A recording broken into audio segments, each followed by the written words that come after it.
much higher emulation quality because Arcade One quality is not good. It's trash. The emulation is trash. Everything about it's trash. I've seen those cabs and like they're not really high quality. The Arcade One Up stuff. It's like particle board kind of feel, like the panels and everything. I've seen like the sound things be all messed up, the switches and everything. Like yeah, like, I've heard, mean, it's cool seeing artwork and all that stuff. I'm like, all right, that's cool, but I see casual friends all the time. They're like, oh man, that Street Fighter cab, and I'm just like, no, you don't want that one. And they don't know any better. It's capitalizing off people's nostalgia and their ignorance. Exactly. Well, shout out to our sponsor, Arcade One Up, for the glowing review from our old men on the podcast.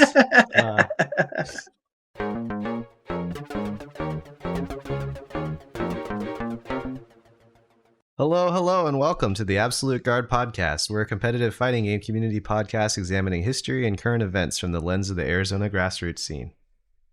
Yes, this is episode 74. My name is Benny, and as always, I'm joined by my co-host, John.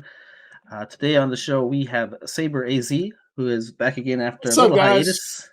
What up, guys? I think your last episode was 63, from what I just tallied.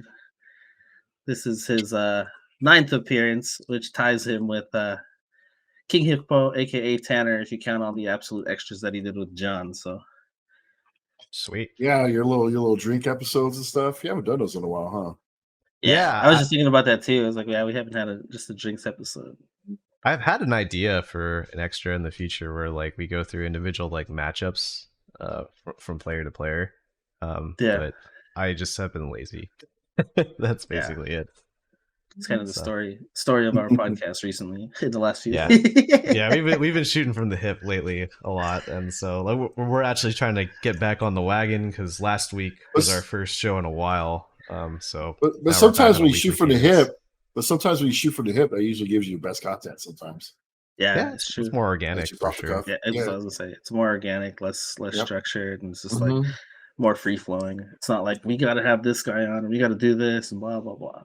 Yeah. Scott, you've been here from pretty much the start. Like we were talking with you when we were thinking about starting the show, and I was curious about like any noticeable differences from episode 74 compared to like episode 3 or 4 or whatever you were first on. I would say the biggest thing, because I mean you guys took a lot of criticism and all that and took it serious. I like the fact that you guys just kind of like, let's just get this thing going. And shout outs to Jelani and all that, but just keep the song short. Just jump right into it. Yeah. I think that's like the biggest thing.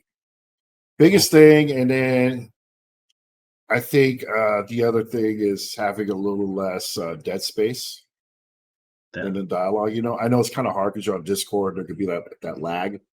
Yeah. But I think it's a lot better now. Yeah. I think it's definitely better. There's always room for improvements. Yeah.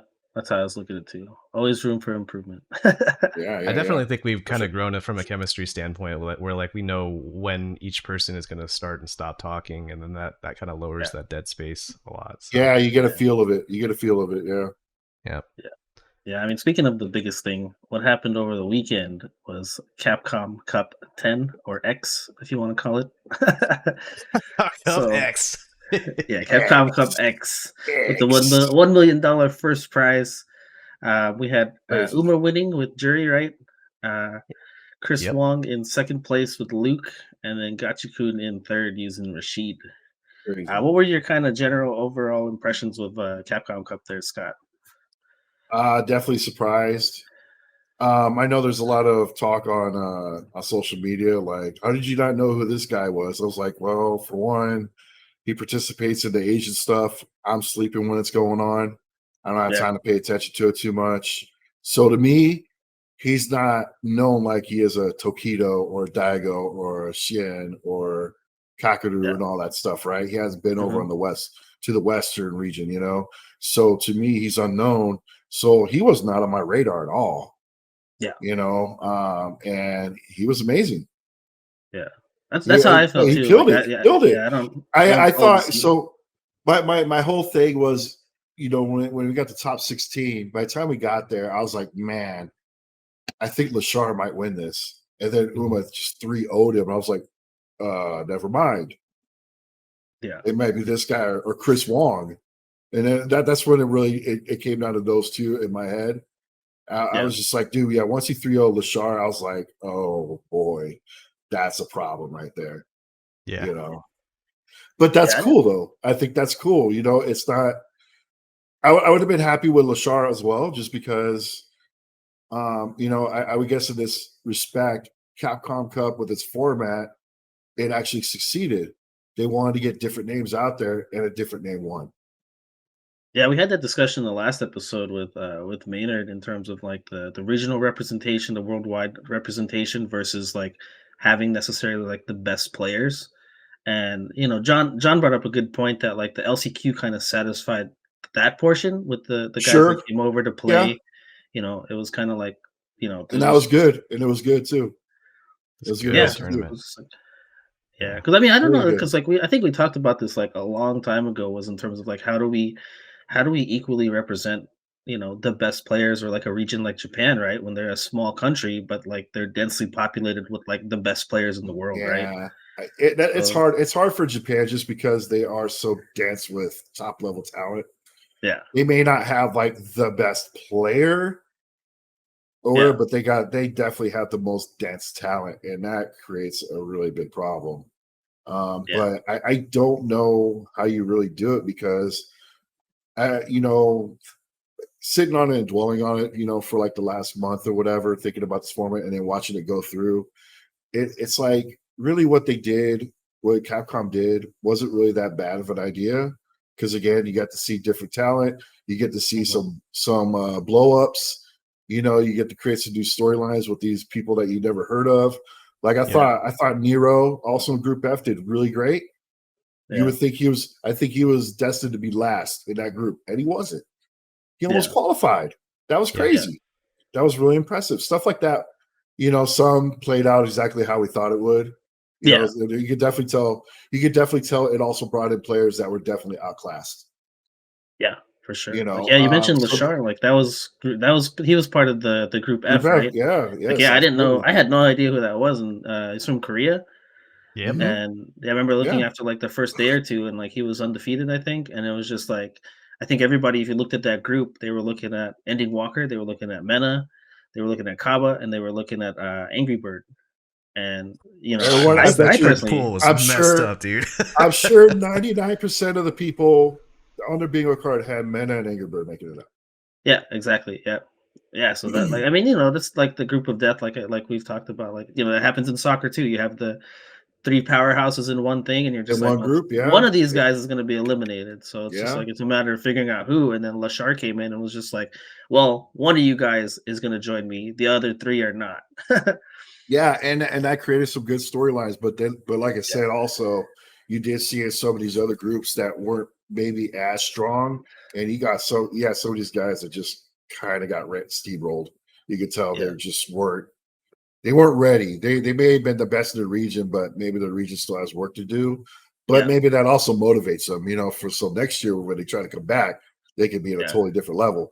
There's this experience could have been an eye opener for them, because they got all this top level experience for the whole week and all that, and it's been motivating them even more.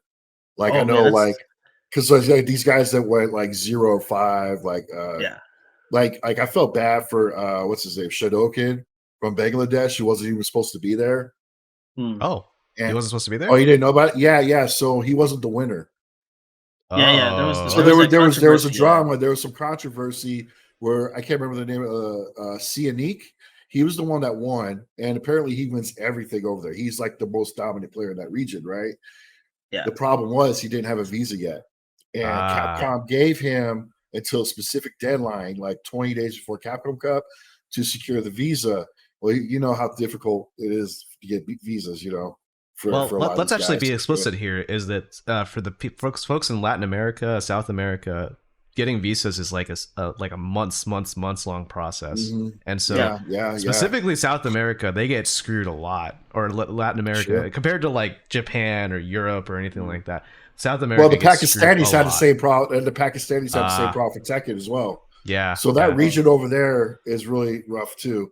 And so the deadline had barely just ran out, and he got his visa. He posted online. He's like, I got my visa. But at that time, they already decided that they were going to fly out the second place winner, the runner-up, which is Shodokan. But then, he was playing, Mena and Big Bird and all that. They had his back, like, hey, you should let him go. He got the visa. He was just barely late. But the problem is, but it's already too late because Capcom already said, like, hey, we're going to send you now. You can't really renege on that, right? And then not only that, it's man, he kind of shot himself in the foot eventually because he was posting up emails and stuff. He was trying to build his case, but he forgot to redact certain things and basically doxed a lot of Capcom employees and stuff with their addresses.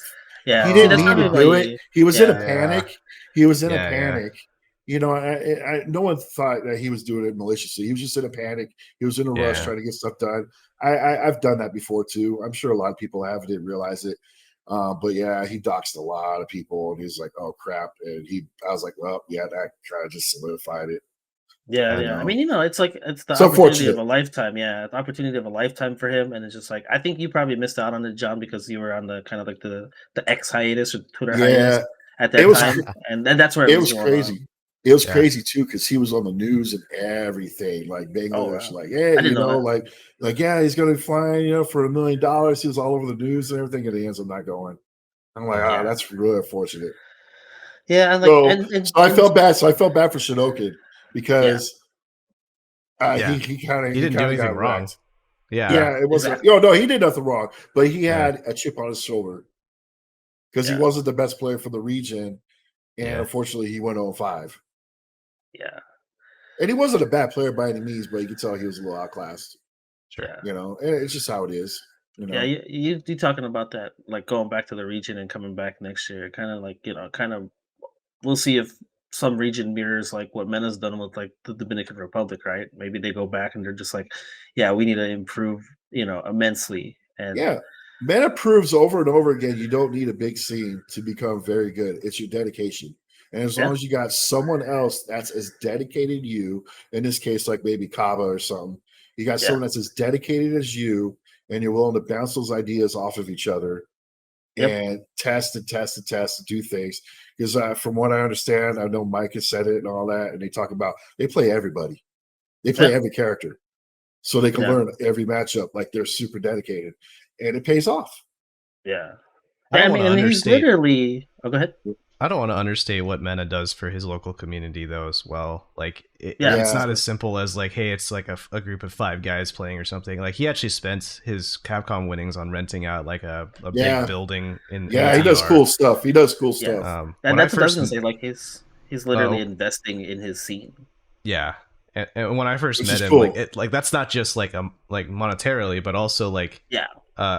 he knows I'm a Chun player, and so he actually told me, hey, can you reach out to this Dominican Republic player who's kind of a beginner, but he wanted me to like give him Chun advice essentially.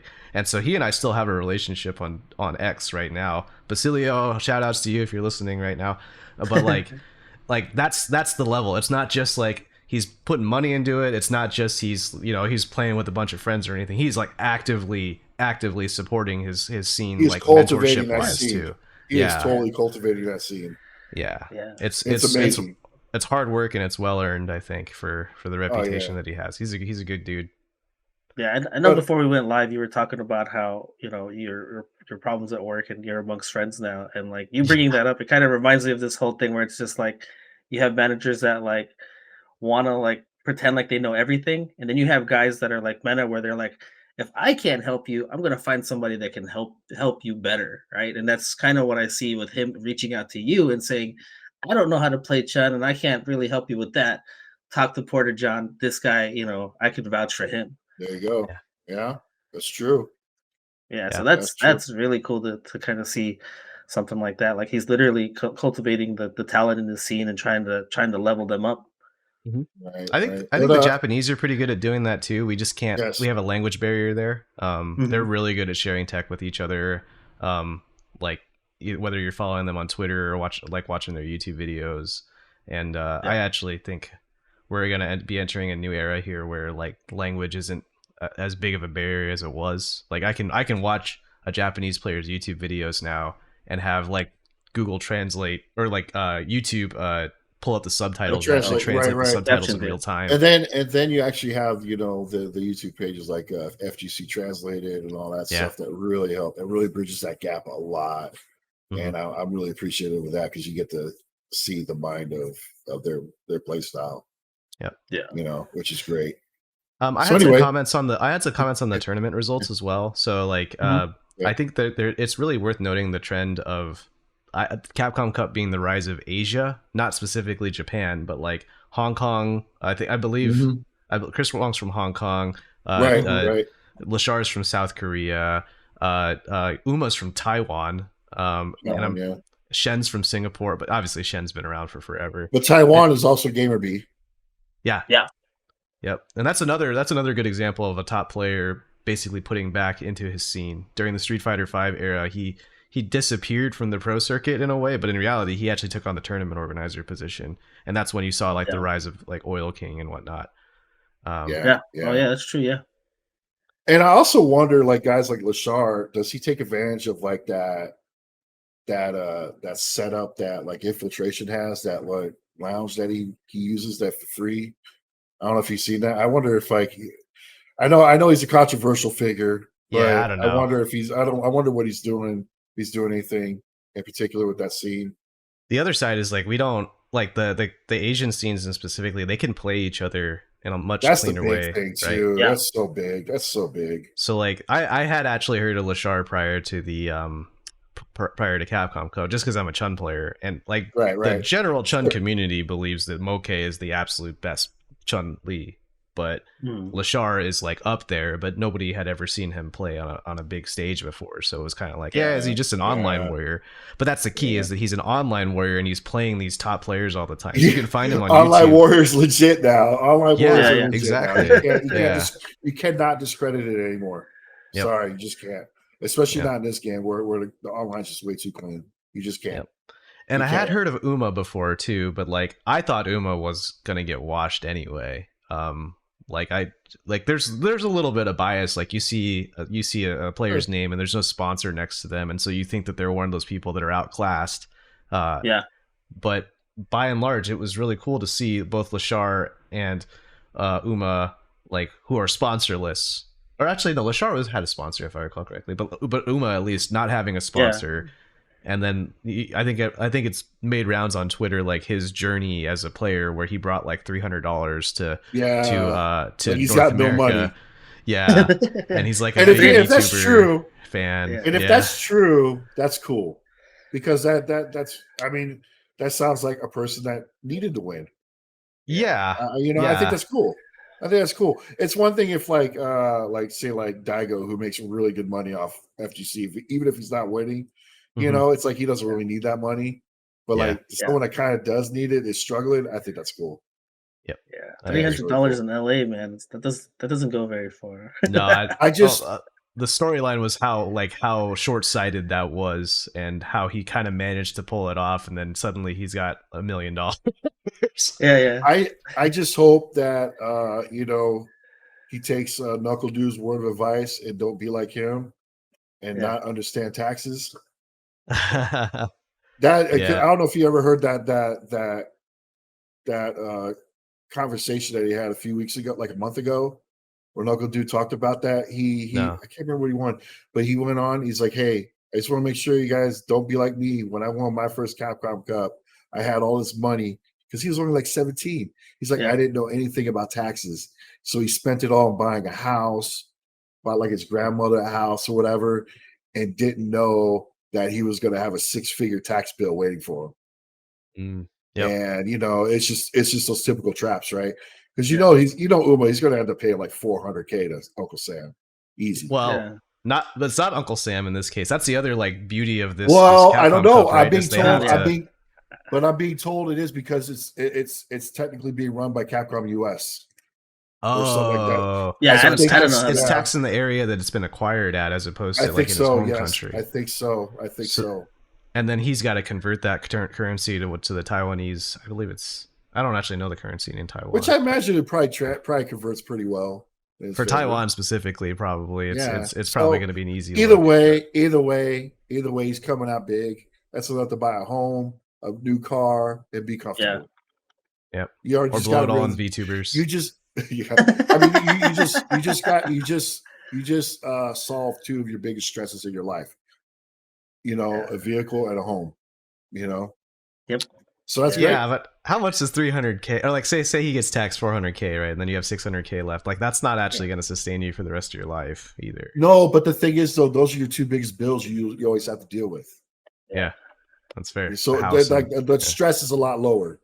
Yeah, the stress is a lot lower. But yeah, otherwise, yeah, man, it was cool. I kind of do like the whole World Warrior thing, but at the same time, it's like I don't know which way is the right way to do it. If I just want, obviously, I do ultimately want to just see the best. But at the same time, I do like see new blood come in. So I don't know. I don't know which way is the right way. I don't think there's a right way or the wrong way. Well, there's wrong ways, but I don't think either way was necessarily bad.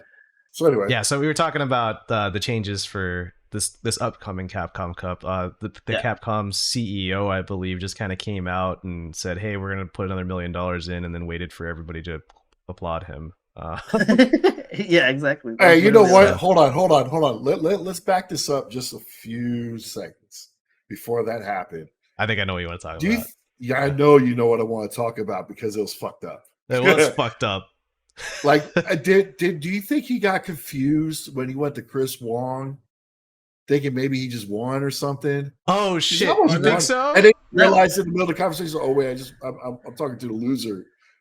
Yeah. Somebody said that, or the other theory that I heard was that they were scrambling to find the translator for Uma. And that's why they decided to. I don't care. You don't do that. You just don't do that, man. Let's set the stage for the audience here. So right after Uma beat Chris Wong, and I think there was a reset and then a reverse 3-0. It was a 3-0 reset. Yeah, by Chris Wong. Like not even like 30 seconds after the match ended, like Chris Wong, who had just lost that match, got a mic shoved in his face and was asked, what could you have done better? I would have been like, get the hell out of my face. Oh, man. You just don't do that. You got to talk to the winner first every time to let the loser decompress. Exactly. That's how it always do that. The guy just lost $1 million. Hey. Yeah. My cat has just entered the camera view here.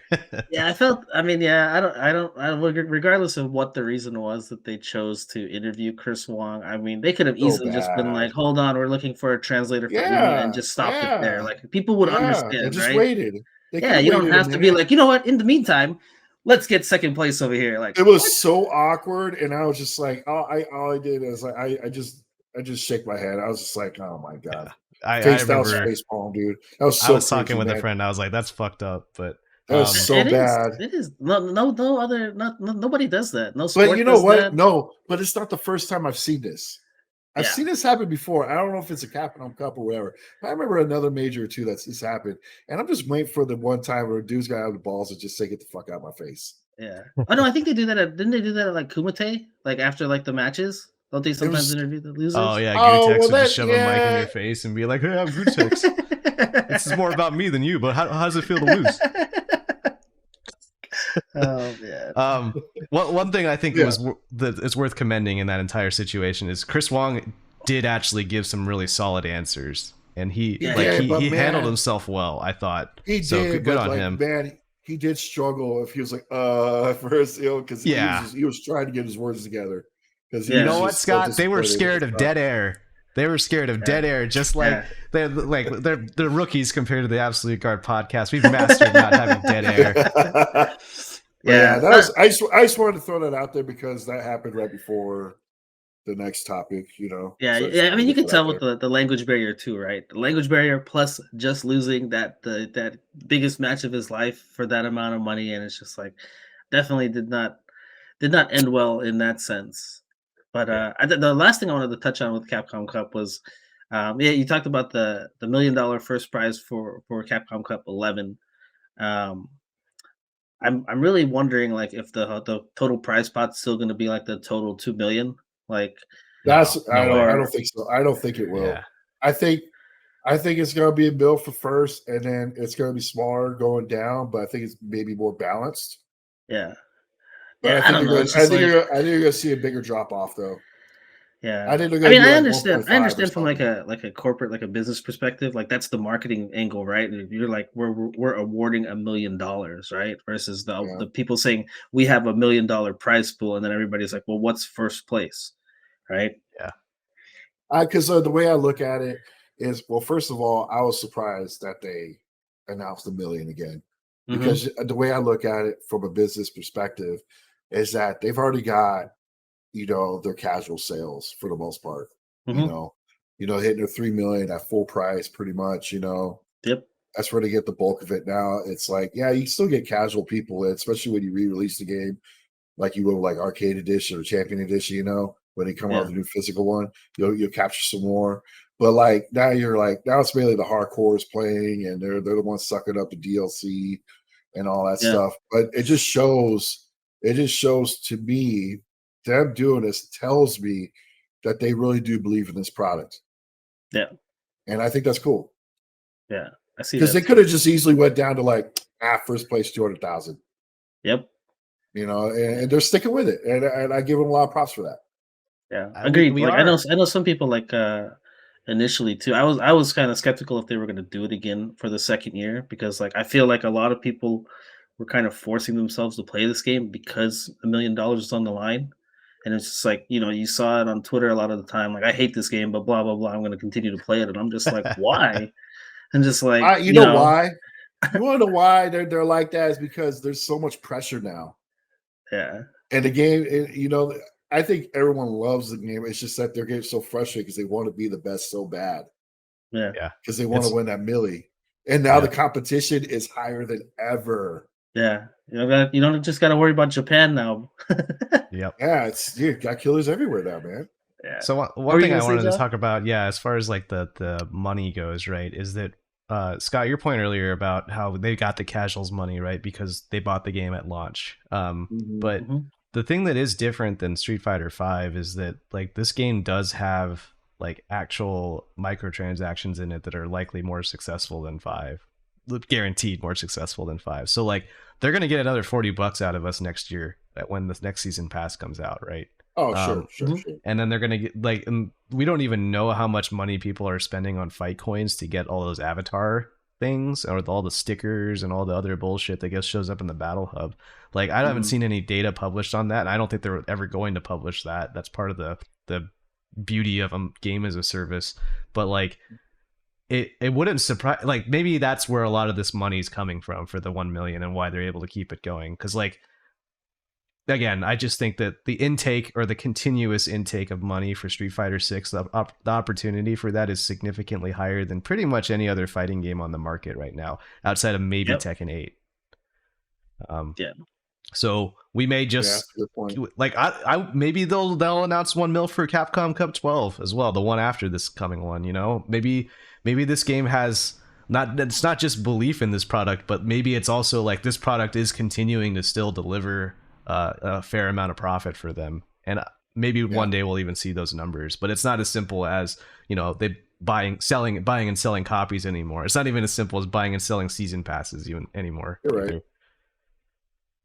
In turn, they also have to fund the development for these upcoming, for all the content too. So there's additional costs as well. So who fucking knows? But either way, this game is. I don't think anybody would doubt that this game is a success at this point. Absolutely. Still with us, Benny? It's hard to say. It's just hard to say, man, because you never know what the DLC produces when it comes to financials. We just never know. For sure. But I'm happy they're doing it. That's all I'm saying. I'm happy that they're doing it. They're continuing it. It's putting the other, studios, publishers on notice in the FGC. Yeah, especially the ones that sell better. Because Tekken, Mortal Kombat, they sell better. They do. I like. I don't even really know what the There's a difference between like initial sales and then attach rate as well, like people that keep playing over time. So I'm very, very curious, like, which game is going to have longer legs overall. Like we can talk about it in terms of the competitive sphere. Well, obviously, yeah. Obviously, Tekken 8 and Street Fighter 6 are going to have the longer legs than like. Because I was going to say, what did you guys think of the format overall, though? Like the length, like the week long. That I still didn't agree with that. I feel like one, I would like the group stage if they're going to continue with that to be first to 3, and if they need to cut out a LCQ day, then so be it. Cut something else out. Make the group stage. The group stage is the most important thing, right? Or the final 64, right? Mm-hmm. Like you can condense the LCQ into even one day if you really wanted to. Like they didn't need to have the LCQ on for 3 days. I agree. I felt like that was just a little too much. I vehemently disagree with both of you guys. I thought the LCQ was. I had fun. Don't get me wrong. That was my FGC major. Oh no, I had fun because I watched every night. I had to watch the VODs. I watched it at work or whatever, so I watched all of it. Right, so it was a lot of content for me. I just, if I was attending, no, I just think it might have been too much. I don't know. I'm kind of torn in the middle. It's like at first I was 100% against it, and then I experienced it. I'm like, oh, it's kind of fun, man, having all this content. If you put it in that way, John, you mentioned it being like a major, right? So if it's on a weekend and then the next weekend, then I guess it's kind of okay. I guess initially I was thinking like, oh, they're gonna do it on like Monday through Wednesday or whatever, and then they want people to go through the weekend. But they did have that kind of gap in time, through the weekdays. I share your guys' opinion though that it should have been first to 3 in the pools. I just didn't want to watch Rob TV eat hot ones, and I would rather they make it first to 3. Yeah. That's me though. That's not necessarily for me. It's not for me. Like people like that shit, and they want to humanize it, and they want to make personalities out of these commentators. But I don't care about that stuff. Here's the thing. So here's the thing. Like if it was the old format, would the LCQ have gotten more players? Because they got like almost 400, right? Mm-hmm. It makes you wonder if it went back, if it was the old style and LCQ was just done in a day or two on a weekend or whatever. I think it probably would have got a lot more players. Probably. Yeah. So that's how I'm looking at it. It's like I didn't mind the format, but at the same time, I don't know if it was like necessary. I guess I don't know. Yeah. It was interesting, that's for sure. And whether it worked or not, at least I'm kind of glad they tried, because you never know. Yeah. So I give them credit for trying it, at least, even if I don't know if it worked out for them on their logistically on their side. I don't know if that was like a net gain for them in any way. Yeah. Versus doing it the other way, but like I'm in agreement with John in terms of like the Rob TV stuff too, because like they'd have the countdown for like we'll be back in 5 minutes, but then like after the initial one came back in 5 minutes, and then you'd see the Pagoda freaking ad, and I'm just like that needs to be the intermissions right there, those 5-minute waits. Yeah. Yep. That's what needs to be in there. It's like it doesn't take 15 minutes to set up another 2 players. Yeah, exactly. It doesn't take 15 minutes. Fill it in there. That would be perfect for me too. But that's been a constant problem, and it's not even just with Capcom.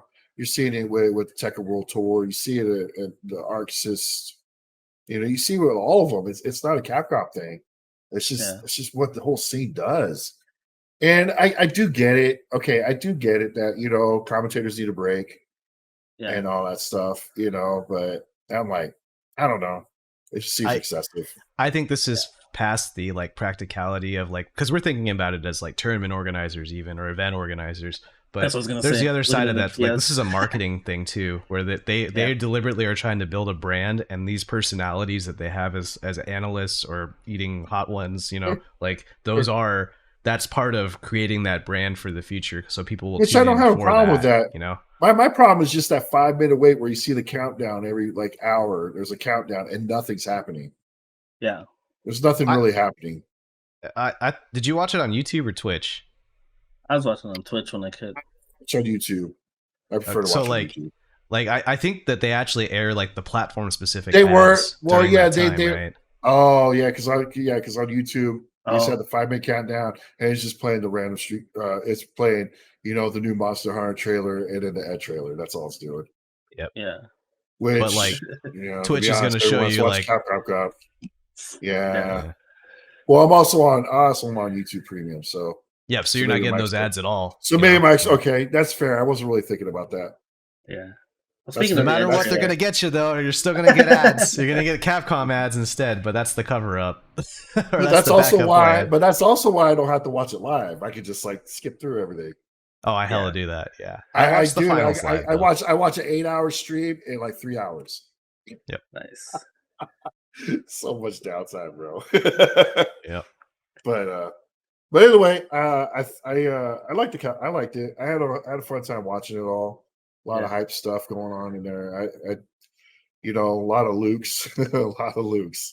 It was like, man, I remember it was like day 1, all Lukes, day 2, like all JPs. Yeah.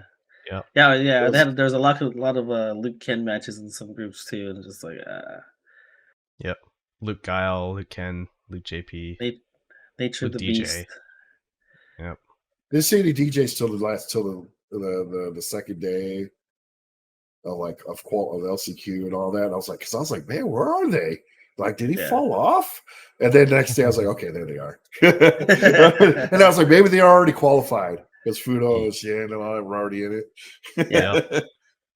Namikaze and all them. So, but yeah, overall, man, I thought it was pretty dope. I liked it. It was cool. Nice. I'm just interested to see like what they've already announced the $1 million first prize. I'm interested to see what they do in terms of like the format and the tour and stuff like that, because that's probably been the biggest thing that I heard was people. That's my biggest offline events. Yes, that's my biggest complaint, and I like how Bandai Namco threw a jab at them for that. I don't know if you guys saw that when Bamco announced the Tekken World Tour, when they were launching Tekken 8, and then they made it very clear that they were only going to have 1 or 2 online qualifiers. Like you could tell they took a pot shot at Capcom. Yeah. You could totally tell the way they worded it. Like, we're only going to have 1 online qualifier. Yeah. Everything's offline. It also probably is because I still don't think your netcode's that great, but whatever. That's one thing. It's okay. It's okay. In terms of Tekken online, I've seen a lot of people just basically calling out the netcode for being bad. It's okay. It's way better than 7, but it's okay. I guess the final thing I was thinking about just now with Capcom Cup and like the online qualifiers is like, I understand like the want for more offline events, but you also got to think like, can Capcom themselves, do the offline events, or is it going to be a matter of them like, sponsoring some events, right? Like Tiger Uppercut, back in like the Street Fighter 4 days, like you got to have those kind of things set up offline. Sanctioned events. Yeah, exactly. Like they're gonna have to find and talk to like the local TOs or check with the regions to see what their biggest offline event is. Well, just like in the US, you have Frosty, Combo Breaker, CEO, Texas Showdown, Evo, of course, ECT.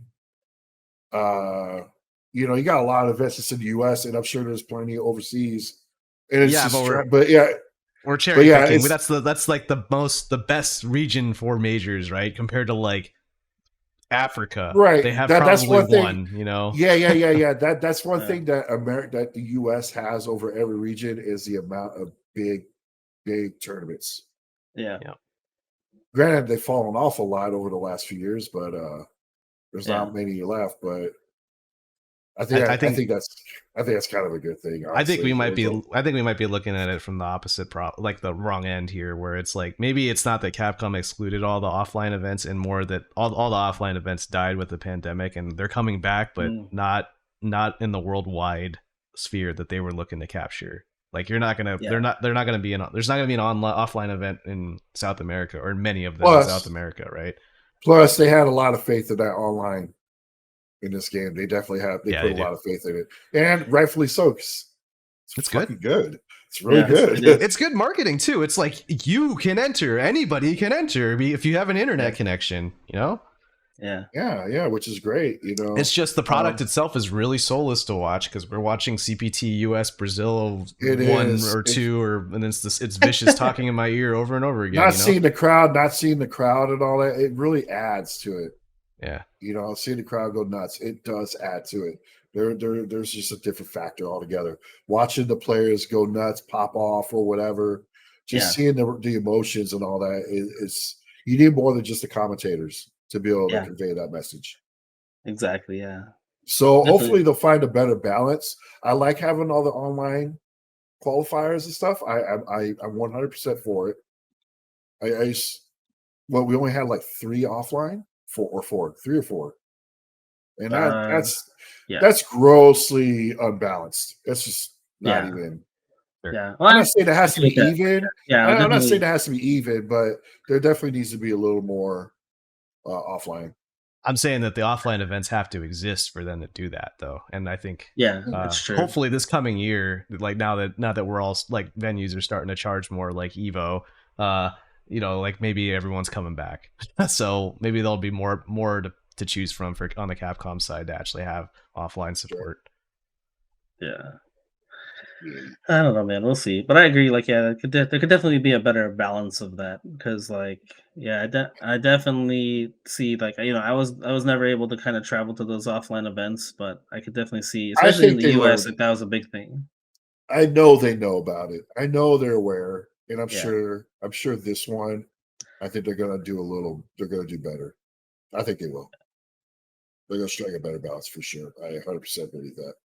Yeah. Well, speaking of balance, go for it. I was going to say, we just recently had balance changes for Street Fighter 6 that came out along with the Ed release that was on the 27th. Everyone's cooked.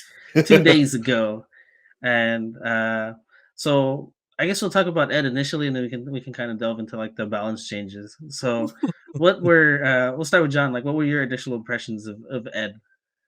You know, just to get a little bit meta here, when Benny and I were talking about the content of this podcast, I was like, do we really want to talk about Ed? Like, the show's going to get really long. And now that we've played Ed for a little bit, the show's not going to be that long. I think that character is so hard to play. He's so hard to play. And he's so unintuitive. He's so different. Yeah. Yes. And so because of that, like, I tried him for like a couple, like half an hour or something. And I was like, I can't do this. That very rarely happens to me with a fighting game character, like in a modern era. Because standing heavy kick is hitting straight up, and like crouching medium kick is hitting an upward angle, and it's just like it's just going against like everything you kind of know. Yeah, and he's already it's already weird because it's like how my kick buttons do punches, and like I just have like a weird mental block around that, and then like he's got the combos are weird, the trials are intimidating, and the normals just don't stack with what I think of in a traditional Street Fighter 6 character. So like again, I gave him a shot. He's not for me. I'm glad that I am very, very glad that they are adding more complex characters, because if you want an easy character, he's cool. He's very cool. Yeah. He's very cool this time around. I like the way he looks. I've been watching the way people have been playing him. I like how Desk put out a video saying we finally got a character that is combo video worthy. Because of Super 2, you can do all this like quirky stuff, you know. If you look back on some of our older episodes, like I remember even expressing worry about this game because things were too homogenized, or like because of the presence of the universal mechanics and because everyone's low forward DRC, you know, like it felt, I was worried that there wouldn't be enough representation of different styles. And then when they like when Aki came out and when Ed came out, it's just like, they've still got a lot of different archetypes to dig from, and they basically took all the boxer characters and combined them all into one and made one really complicated ass character. So kudos to them for keeping the game fresh in my mind. Not for me, it's too hard for me, but good shit. I'm kind of in the same boat because I was kind of hyped for him because I did play him at the tail end of 5, like when I jumped back in after 3 years, and I started playing 5 with you again, John. Like I gravitated to Ed instead of Honda at the time, and I played him for the last couple of years of 5. So I was like looking forward to him, and then I kind of had the same impression like when I was playing him. Like it didn't feel very intuitive, and it kind of just brought me back to how I felt about Manat in 5. Like I was real hyped for her. I wanted to main her. Like I was just like, oh, she looks fucking cool. I gave it 2 days. Like I literally found my tweet from 2017 that was like, I'm in, like I need to change, and then 2 days later it was like, this is not for me, and like I gave up on her, and I'm kind of in the same boat now, and it's weird because my son G wants to play him, and I was like, I don't think that you should play him. He goes, no, I think I'm gonna play him, and I'm just like, I don't know. It's just like, I don't know. I think it might be not a bad idea because he doesn't have a whole lot of frame of reference. yeah, that's a good point. Yeah, that is a good point. I mean, he already plays an obscure character as it is, so I don't think it's that bad of an idea for him. Yeah, that might be what makes it click for him. yeah, he doesn't have to unlearn try to figure things. stuff out. Yeah, Yeah, I mean, like John, you're used to playing Chun and Shoto-like characters. I'm used to playing all these types of characters. Even he was obscure for me. But then again, I felt like DJ felt a little weird for me too when I first stepped into him. So I dropped him for a couple of weeks, and then I went back to him, and then I had to like go through the learning process. I might still do it because I still think he's a cool character, but I do agree, man. It's just the normals just seem weird. They seem so weird, like the way everything flows together. But I'm watching like all the tech that everyone's coming up with. Is like, man, this character's cool as hell. He's so cool. He's so cool. Yeah, he does. He's got some cool tech. He's got all these safe jumps, the Super 2 stuff, of course. I like his animations. Yeah, he's got some cheap looking stuff. Yeah. He's gonna be interesting. I'm really looking forward to see what people are gonna do. We've got Freezy in the chat saying anime fighters are weird and Ed is weird. And I think that's actually a good point, and that maybe this character is not for Street Fighter players. They're trying to bring in new players that like complicated Which I am shit all like for. that. Which I am all for. Yeah. I'm all for it.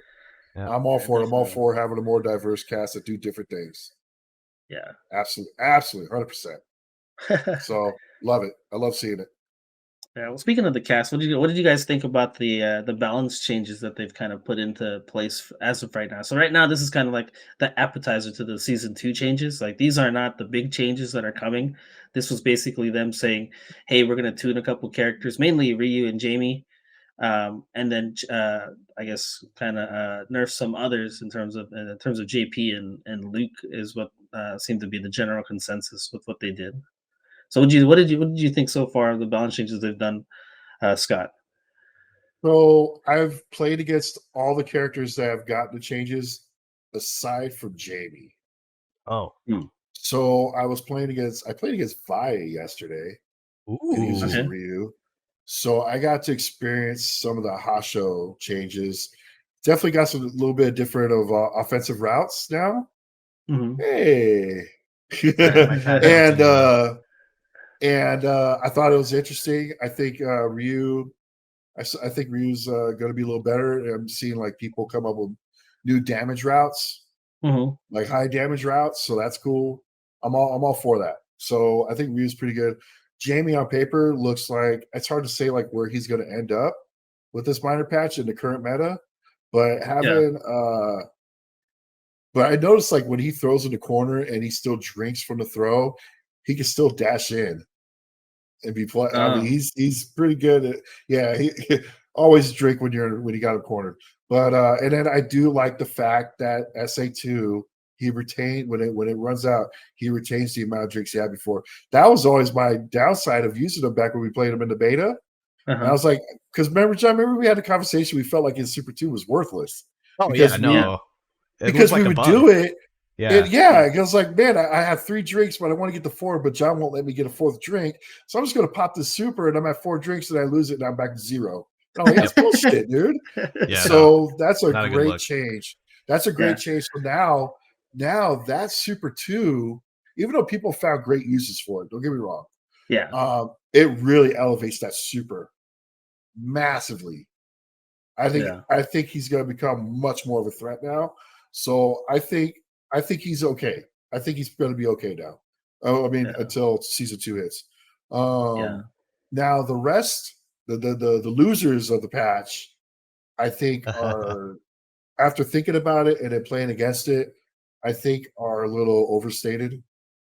You know, I saw like Chris the Terrian and all people talking about like the jab nerfs Mm-hmm. And obviously, you see like what they were doing. They're trying to make it a little easier to check when you drive rush with it, right? Yeah. And honestly, it's not what people wanted. Yeah. People got tired of getting randomly not being able to check drive rush, even though people are getting really damn good at it. Yeah. Even before the nerfs, right? Yeah. And you're like, this is what y'all wanted. Yeah. Y'all wanted drive rush to be checked more.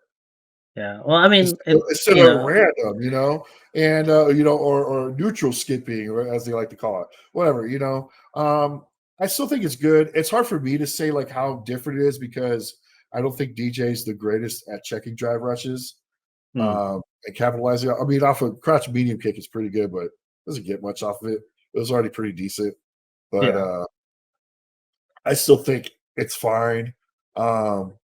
Everyone's talking about JP's loss of anti-air invincibility off the crouch fears. Yeah, it's fine. You saw the videos of people still being able to crouch fierce Luke's jump fierce of death. It's just they have to time it now. Yeah, you just have to do it earlier. You have to do it earlier. JP had the luxury of it almost reminded me of Sakura's crouch fierce in Street Fighter 4. Yeah. You could do it so late in the jump because she was so low to the ground. Yep. And it didn't require much time, and actually had fast startup. And it kind of reminded me of that. Well, now they got rid of it. Now you have to time it better. And I was playing against some JPs, and they were still able to anti-air me just fine. Yeah. They just had to adjust their timing. It's still a good move. And then the amnesia, I think that's a good check just because that was stupid. All the amnesia damage people were getting was stupid. It's still a good move. It's still good. I think the biggest change switches. What's that? With JP was the meter change. Like you get more meter back off of parrying. You know what? Stuff. Well, yeah, he doesn't build meter anymore when he's in the middle of the combo. And you know what? That's always something I've always complained about Capcom that they should do in their games. Like I always felt like Third Strike would have been a better game if Young couldn't build meter off his Ganajin on his post combo juggle. When the Ganajin runs out, he doesn't build half it back. Or like when I play Alpha 3 and like I finished my VC, but I'm still juggling and I'm gaining all the meter back. And like I always wish they put the same, and it's cool that I finally see it for the first time that they're putting a feature like that into it. Like, hey, you can continue this combo, but we're not going to give you any meter for it. Yeah. No. What I was referring to was like the defensive part. Like, so if I parry JP stuff, I get more meter back now than I did before. Because like one of his big things too was draining your drive. Oh yeah. So they buff the defensive player or the player that JP is playing against. Okay, to get more parry, to get more drive meter. I'm sorry, on parry. Yeah, I had the opportunity to play against the JP player, and everyone cries about OD amnesia, right? And it deservedly needed a nerf, but it's what happened afterwards where he would side switch you, and then you had usually burned like 3 bars or something to get him to the corner in the first place. He puts you in the corner, and then or he knocks you full screen, and then he burns you out. And that's actually the big problem to me. So now that you can actually get more drive back, I just feel like I get robbed less, and I think that's just a great thing, right? Yeah. I agree. But people are going to be mad when they can't rob in return. It's just people are going to overreact. It's like I always bring up that, like I was talking about the other day. I was like, I always bring up the fact of Arcade Edition, the 2012 with the Yun changes. Anyone saw like the list of changes where Yun was longer than the entire cast of changes, and he ended up still being stupid. And it looks bad, but like let's put it in practice and see how it works. And I think he's still going to be fine. Yeah, I mean, you're gonna hear the biggest negativity or the most negativity from people that use those characters, and then, or like you said, like Chris Tatarian, like if you utilize that mechanic to your advantage, right, the jab drive rush, and all of a sudden that's nerfed, like, of course you're gonna feel like, oh man, this isn't a good change because like you were taking advantage of it, right? Like that was part of like what you were doing, and now you have to adjust to what the game did. Just like I'm in agreement. At first, I was like, why would they take away the invincibility from his crouch heavy anti-air, right? And like we were having that discussion in Discord, and me and John were kind of like screwing around about like Dalsum's anti-airs and stuff like that having invincibility. But it's just like I kind of go back to like Dawson's back heavy punch is the same way, right? Like it's a great anti-air, but I have to be ready and looking for the jump for that to hit. Otherwise, I'm getting hit. Yeah, Right, because right. it's too slow, right? And that's kind of how I look at it with JP. Like, oh my god, now you guys have to actually look for something instead of having that late reaction, like you said with like Sakura's crouch You heavy. just have to be more mindful now. That's Yeah, all. exactly. Oh my, It's like we're adding to your you, mental stack. you Sorry. know, it's just like everyone says, DJ's cooked, and I'm playing. I'm like, he's fine. I Yeah, was like, dude, it's fair. It's like you have to be honest with yourself and your character. And yeah, it's like I 100% know that DJ got away with murder with the Funky Slicer. There's yeah. no doubt. Why is The it called payoff was Funky huge. Slicer? It's such a stupid ass name. Hey, Funky I just called Slicer. it what it is. Sway low, Back right? sway It's low, the sway yeah. low. I But just thought, either way, I saw Funky Slicer. I'm like, what the fuck? but anyway, it's like you have to be honest with yourself. And it's like, yeah, that movie's stupid because you get such a good payoff. You get Yeah, big damage off of it. And yeah, it's also a parry trap. That's the only time you're only going to throw me after that is if you block it and then I go into parry mhm, because -2 and you're going to try to retaliate with your 4 frame and then I end up perfect parrying you. But yeah, it is throw bait at that point. But now it's just like all you gotta do is like you just can't be stupid with it anymore. You can still exactly. use it like crazy and get big Yeah, punishes off of it. It's just that you have to be a little more mindful of it. Try to do it at max range, and then if they poorly recognize the spacing, they're gonna whiff their throw, and then you're gonna punish them. yeah. And People like want the it's still broken shit, there. It's man. still Yeah, a problem. You just have to figure it out. yeah. And it's like I think and you then bring up you a start to realize, man, that move really was busted. Shit. yeah. Yeah, see, no, see, that's the thing. You bring up a good point, right? Is like you got to be honest with your character because there's people like I know they want the busted shit for their character. It's They don't Yeah. fun. necessarily just want the It's busted shit. They fun. want the busted shit for their character. And when you start taking away stuff like that, they're like, "Oh man, I'm gonna delete this game now. I'm gonna go play something else." And I'm just like, "Bro, you're using like the most busted shit in the game." Yeah. Like, So And this is plus an we don't interesting even social know. Oh, experiment good. to me. This is Yeah. an interesting social experiment to me because there are always people that are going to play the characters that they want to play, right? But then there mhm, are also people that play characters because they're good. And yep, you know, in my opinion, the absolute biggest whiners of any Street Fighter character are Akuma players. And a lot of them is because anytime they nerf Akuma, it's because they're not just playing Akuma because they love the character. They're playing that character because they're good. And so we just get like an exaggerated version of complaints oftentimes when that's particularly with these top tier characters because there's a lot of players that just play the character only because they're good. And it's yeah, like, yeah, they picked up JP because they needed an easy way to like get into the game and start winning right away. And that can be very painful when your character gets nerfed and you're like, now I have to fucking drop the character because it's in my nature to play the character that is good. So And not only it that, hits them harder, really. now they're fighting for $1 million. yeah, Yeah. Yep. So it's So like, exacerbated now. That yep. behavior is completely exacerbated. Once that honeymoon was over for Street Fighter 6, I have never saw so much complaining before in my life. yep, And I think it's because everyone is stressing so hard about this Millie. yeah. I also think it has to do with social media in 2024. Well, yes, like, of course, that shit tracks more now, Of or course, algorithmically. the negativity tracks on the Yeah. algorithm, blah blah blah. But I'm sure the Yeah. million also plays a factor. Yeah. Well, it's not Yeah. even just that. It's just like people are looking for other people to back them up, right? Like, so I might have a negative opinion about this, right? And if I can't find You want to live in your echo chamber. You want yeah. validation. If I can't, yeah, you want the validation, like, right? Yeah. If I Yeah, can't find sure. that person that's gonna back me up, then I'm just, I'm talking to myself and nobody's in agreement with me, and that sucks, right? But you find that one other person on Twitter and just like, yeah, fuck JP, fuck Amnesia, blah blah blah. And it's just like, yeah, see, there's somebody else that's there with me, right? And then that's pretty much what Twitter's been to me when I looked at JP. Like half the people were like, yeah, screw that, you guys have been getting carried for the last 9 months, and then the other people were just like, why would you do this? Right? That's pretty much what it's been, like from what I've seen for JP. I want to be clear in my stance here, though. I do think that the anti-air nerf was unnecessary. I do think that was a little too much. And as somebody that I played Street Fighter V Chun in season 1, and like she got put in a wheelchair, and that really sucked. And like I see a little bit of that with JP, and I'm like that bit I'm might a little telling you, too John, much.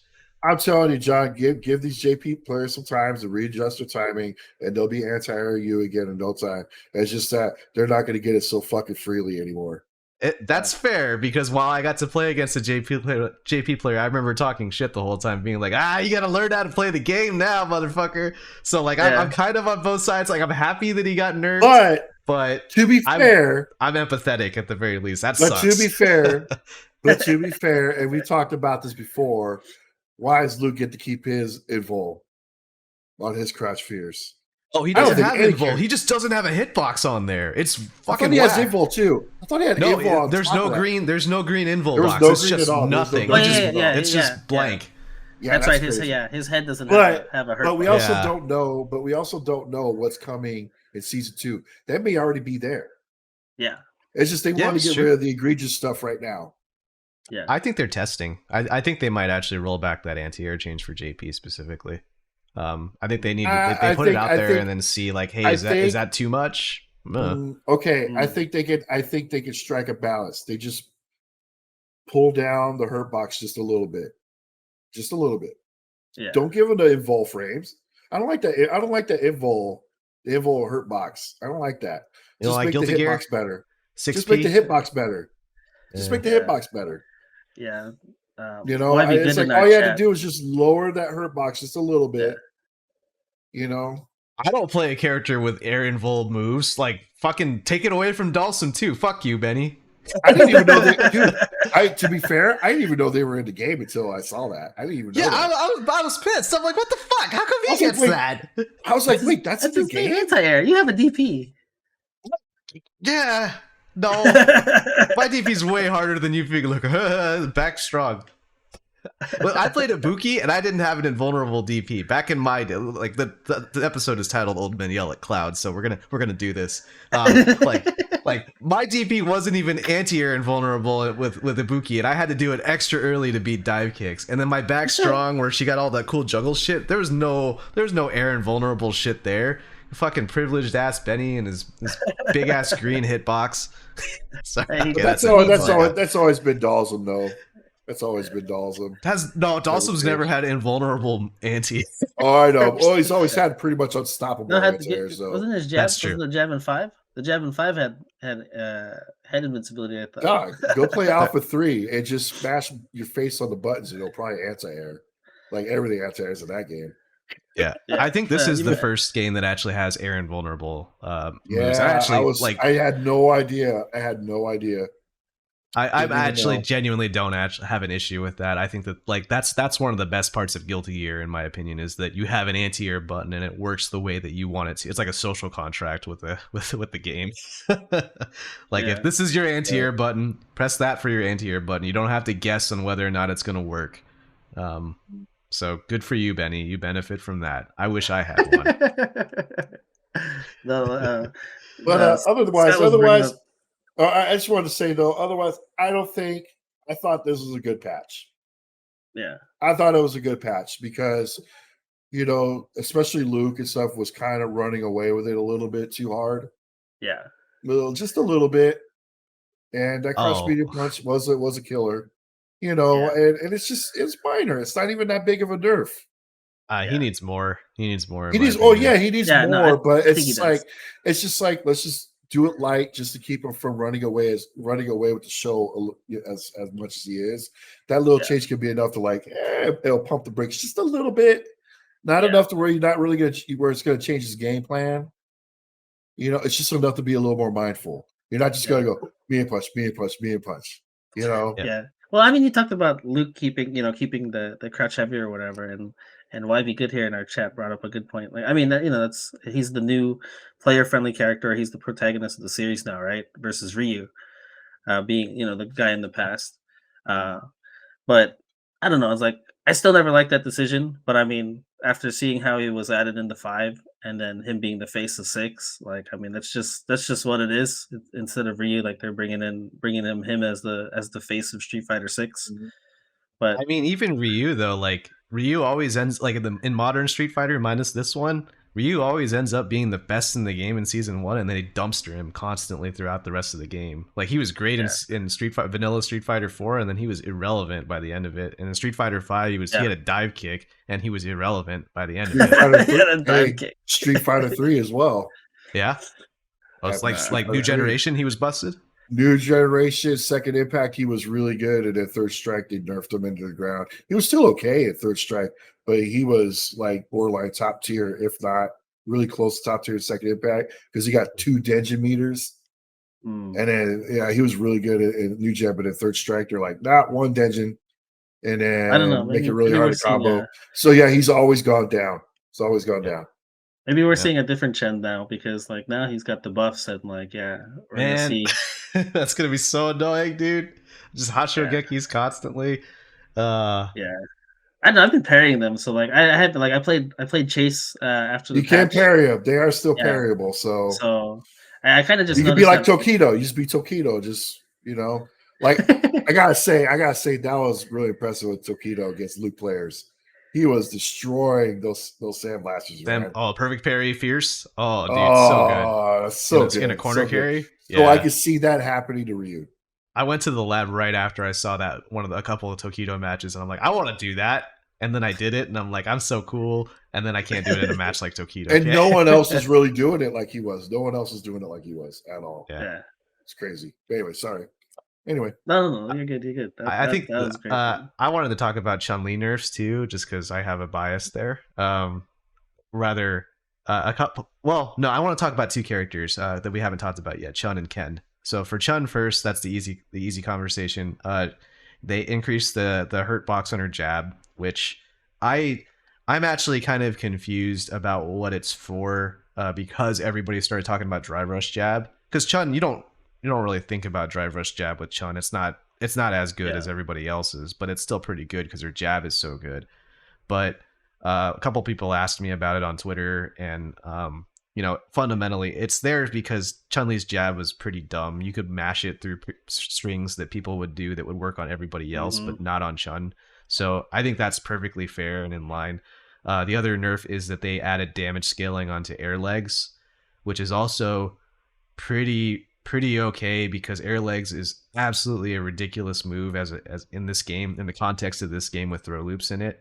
Like she can do Blanca stuff, but better. Like she gets a bigger return than Blanca on. It was becoming a problem. It was definitely becoming a problem. There's another side of it where like it is easily punishable. It's just a very specific kind of punish. So I guess it's not easily punishable. But like you have to do a crouch OS for it, and people haven't figured that out yet because the character's not very common. So I thought it would normalize eventually, but I also think that I got way too much damage off that. I remember always being surprised whenever I guessed right. I'm like, oh shit, I took half health off of a throw bait. What the fuck? So all that's fair. I thought they would do more to her. I thought they needed to nerf her sweep too, but who knows? Maybe season 2 will come. But I hope she stays under the radar because she's overly technical.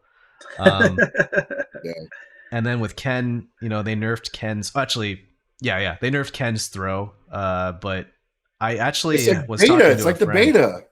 It's like the beta. He could dash throw in the beta as well, right? But now he has to walk it looks up like a man. He kind of can this because he's plus 20 off the throw. Yeah. Dash is 16. So he can still throw. Well, 17? No, he's plus 1 now off of a dash. No. I mean just when he throws. Oh, I mean just when he throws, when he hits neutral. Yeah. I think that's actually something I do want to talk about. We might end up looking like idiots on this podcast because a friend of mine who watches the game casually was like, okay, so if he still has a throw loop, like what's the purpose of that change? And it's kind of hard to figure out from like a numbers standpoint, like what that actually is, because he can still walk up and throw you like Luke and Ryu can. But I think it's actually like an execution change, and it's also a risk reward change where in the past you could throw and then you could dash and then they have to just eat shit because he could delay jab, he could jump, he could throw again, he could meaty, and it's really easy from a player standpoint of being able to just buffer a dash and then immediately commit to an option versus having to walk up and do it. You could even bait a DP really easily because it's just like the singular rote timing every time. You also eliminate frame kills too. Yes, the dash is a frame kill, right? So now he has to manually time it, and it's kind of counter to this game in a lot of ways, where like traditionally they've made things easier versus increasing the execution barrier, like what they did with Ken. But I think it also changes like his risk reward in a lot of ways. It makes a shimmy even better now, because now he can walk forward and walk back and fake the throw. So there's still like some new opportunities there. So it's like it just limits the paths. It just eliminates some of the paths. Yep. And it's very like timing specific. Yeah. So you would still consider it a nerf, right? Yeah, I think it's a nerf, but not a big nerf by any means. Yeah. It's just you have to be a little more thoughtful with your throw loops, I think. And considering how strong the character already is with his corner carries and all that stuff, I think that's fair. Do you think they needed to do more? I mean, it depends on the context of what season 2 brings. I mean, yeah, I don't like the idea that he could still do, meterless side switching, and stuff like that. It's a little crazy. I have a feeling what they're gonna do in season 2. I think what they're gonna do is they're gonna force you to burn meter on Dragon Lash to get the side switch. I can see that. I'd be down for that. I'd be all right. Fair. I think that's fair. I think that's fair. I don't, I'm all right with the level 1 side switching. That's fine. I don't really care about that. As far as like and then corner carry, I don't know. I think they're going to let him keep the corner carry just because they nerfed the throw. Yeah, because I think that's what they were looking at. They're like, what do we do? Do we get rid of the corner carry or do we weaken his throw? Yeah. I think because they go one and they're connected, right? And then you have this other elephant in the room, which is Jinrai. Like that shit needs to change too. But how do you change it? Maybe you make it. Yeah, how do you change it? Because it's like, yeah, I mean, everyone's going to use medium into light, right? Which there's a hole there. You can reversal it, right? But then they can mix you up and do like fierce. It's a heavy Jinrai into light, and that's different, And that's it's like I don't know what they can really do to that other than they need to make it all of them jabbable, I think, and just jab it. Yeah. They need to make the gap bigger so you don't need a reversal for it. But he can maybe space trap it. But then what do you what do they use that move for then? Outside of combos, maybe make the first one safe, and then or give them the option to parry the jab when people are mashing. I think that's because I always thought Jinrai was the most interesting one because I always thought it was weird. When we were playing during the beta and stuff. When I was playing Ken, I used Jinrai a lot. Yes. But then it's like no one else was using it. And I thought, am I on the wrong path with this character? And then you look at right, dog. Today, I was like, oh, okay, I definitely was right. Because I was like, I was really quick on that medium Jinrai. Yeah. Like I figured that out instantly. But I thought like maybe I was just playing it wrong. And I was just like, this feels kind of scrubby or whatever. But then now you look at it, fast forward. It's fucking scrubby. I don't like that. It's a stupid move. It's a stupid move.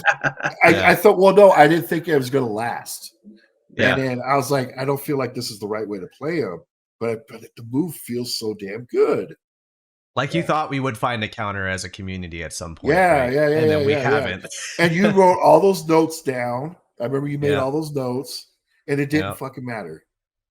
Yep, it's still too good. Yeah, because there's so much variance. Yeah. Yes, there's so much to it. Even I remember in my notes there was one line in there that a friend of mine, like when he read my write up, he pointed at it and laughed, and it was like, if you block the heavy one, it's too late. That was my phrasing. I was like, if you block it, true. It's too late. It is true. It is true. This has got that slow wind up. You have to interrupt the first hit. Yeah, it's already too late. Yeah, for sure.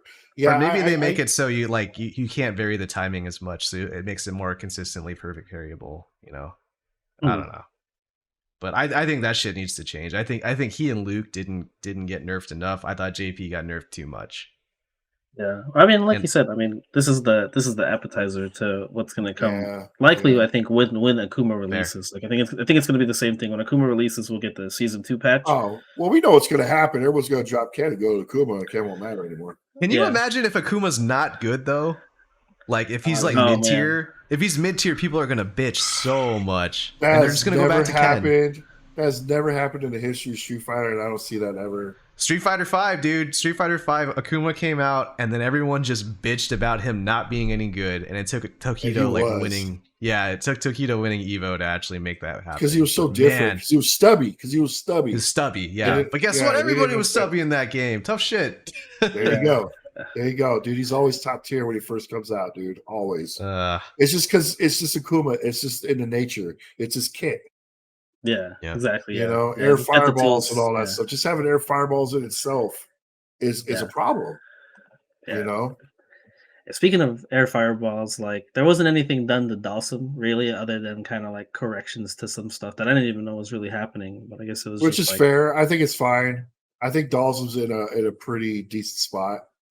I think he's good right where he's at right now. Yeah. I mean, just like the way he's being used, you know, he's not overly dominating or anything like that, but he's still still dolls him. Yeah. He's still a threat. We're like, fuck, I gotta play a dolls him. Damn it. You know, and like you gotta get in. You know, you're not fighting a million of them. And when you do, you're just like you're dreading it, man. He's just like that type of character, you know. Yeah, I had people quit on me in the hub and stuff. Like that. Yeah, you know, we need to talk Zangief. Well, before we talk about Zangief, I want to stay on Dawson for a sec because Benny, from your informed but not objective opinion, does Dawson need to be buffed or nerfed? Or I don't know. I'm actually okay with him kind of staying the same. Like I honestly don't know what that means. He needs to be nerfed. He might get better. He might get better through season 2, but by not changing. Somebody in the Sim Discord I'm in brought up a good point. They were just like they tune everybody else, and then it just kind of moves Dawson up because they nerf the people that are above him, and he just naturally goes up. Yeah, he just naturally goes up as things go on. Because like I mean, honestly, I don't particularly see anything that I think that needs a major change. I don't see it either. Like I just don't see. I don't think he needs a damage buff on really anything. He's got ways to check drive rush fine with like his jab is fine. His stand short. His light kick is fine to check drive rush. I don't see anything crazy going on with like teleports because it doesn't have invincibility. So it's like there's stuff you got to set up. Yeah, I mean personally, like there's not really anything where I'm like, yeah, they need to give him this, right? Like I joke all the time about giving him a DP or some shit like that, but I was like, that's not gonna happen. I think Dawson players are sitting pretty good right now. Yeah. Do you think he needs to be nerfed? Like anything you would nerf, Benny? Anything that I would nerf? Let's really test your objectivity here. To be honest, not really, because like I feel like the real like heavy damage stuff requires SA2 and like a stun in the corner. Like that's where I think that's fine. And I think that's fine. Very situational, right? Like you gotta have somebody burned out. I think it's awesome. And I have to have the meter to do that. Right? I love it. I love it.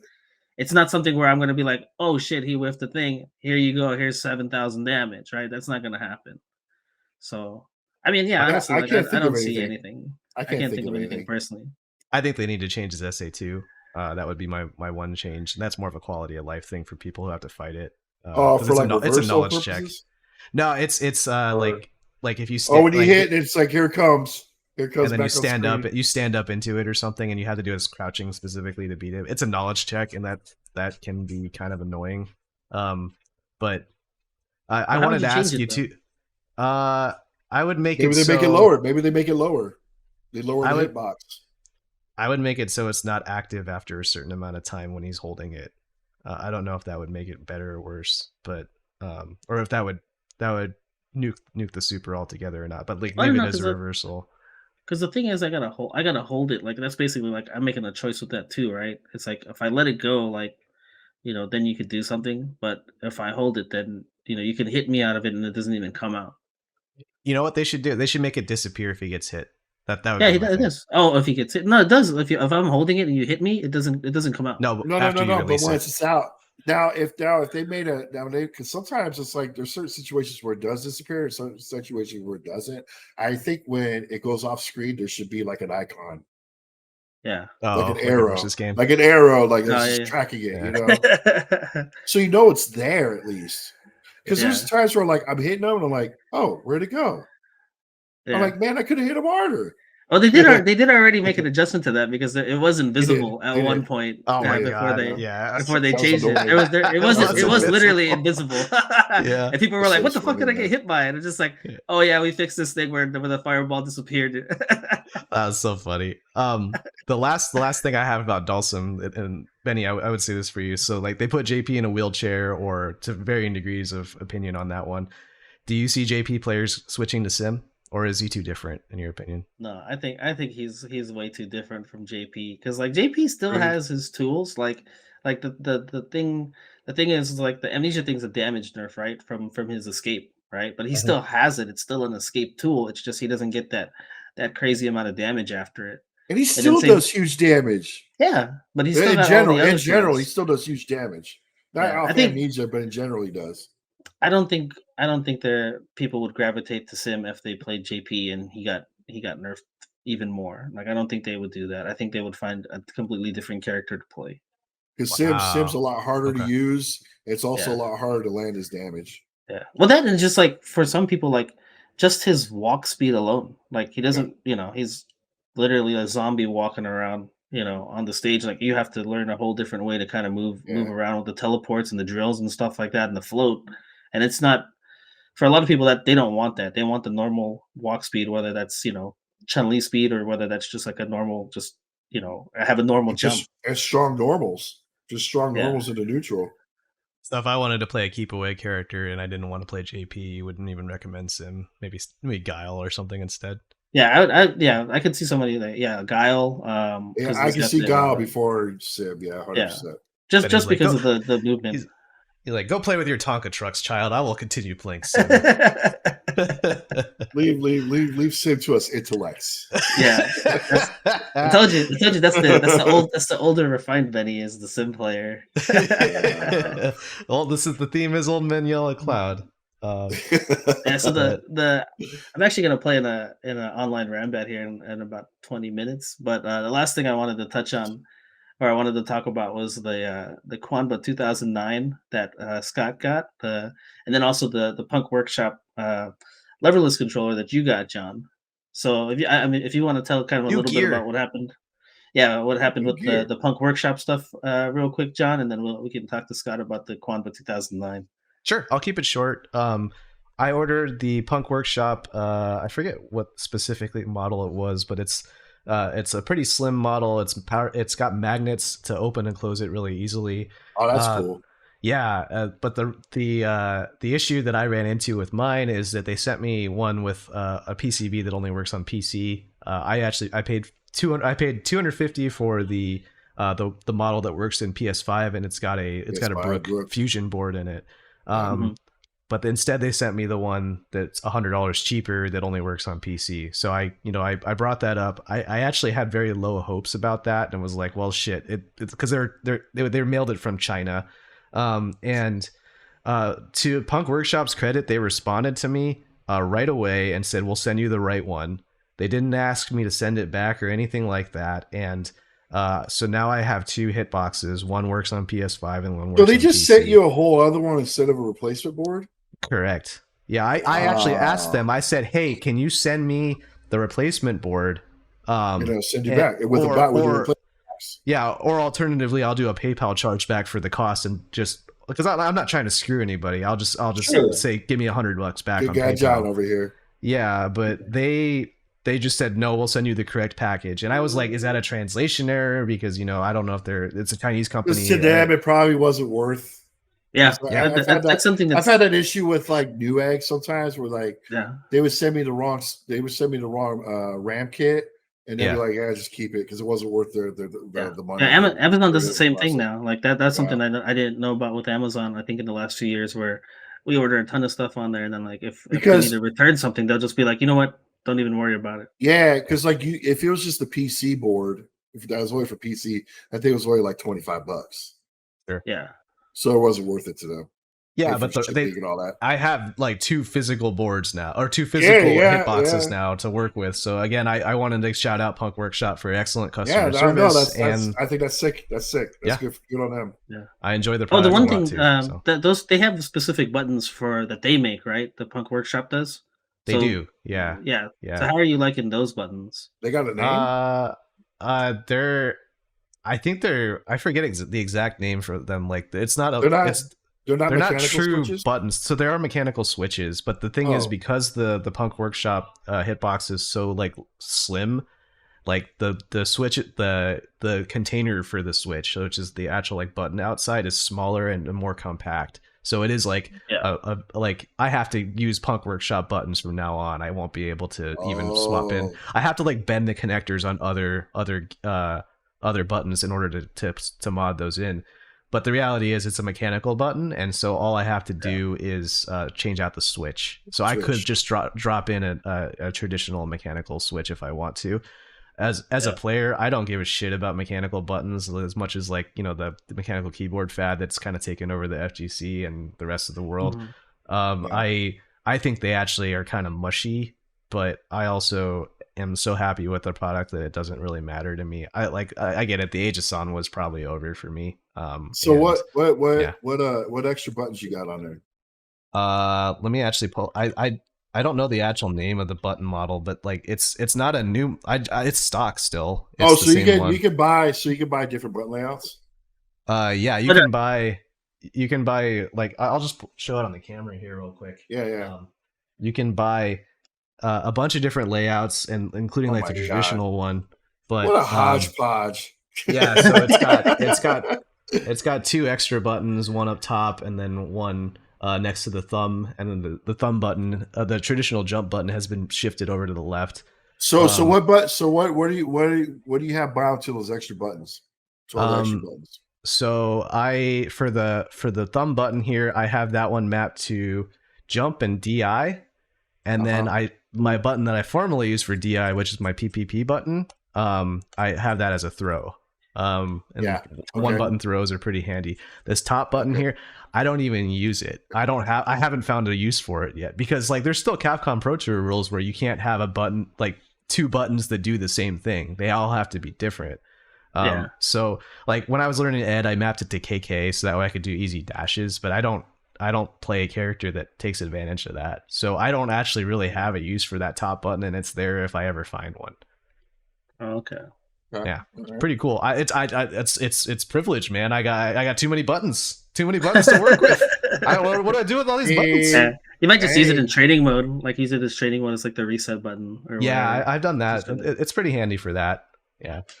It's just a matter of time, and you guys are all gonna be like Fatty, and everyone's gonna be on keyboards, man. Because you guys are those MIDI 64s? Yeah. Lashar uses a keyboard as well, so he uses arrow keys on the right hand, and then like the QWERTY on the left hand. It's kind of crazy. That's how I used to do it back in the 90s on some shitty PC ports. Oh man. So yeah, good review of Punk Workshop. Highly recommended to anybody. They made it right. It took what's the material of the case? It's like acrylic. It's acrylic. It's acrylic. Yeah, okay. And it's magnets, so I can just pull it off. Trend.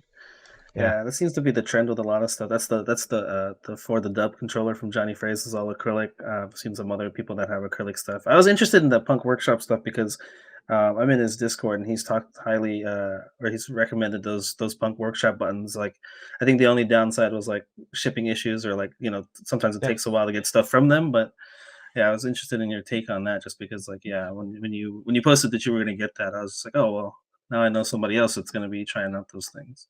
Yeah, it took 3 weeks for the original one, and then I got the wrong one. And it took 4 weeks for them to replace it. And again, the whole time I was like, are they actually going to send me one? Like, I don't know. I didn't know. And then they gave me a shipping number and everything, and I just got it. So, yeah. Speaking of not knowing where your shipping was, that's the dilemma was with this Kwanba 2009. I remember he just got on China shipments now. Yeah, it was on a barge somewhere.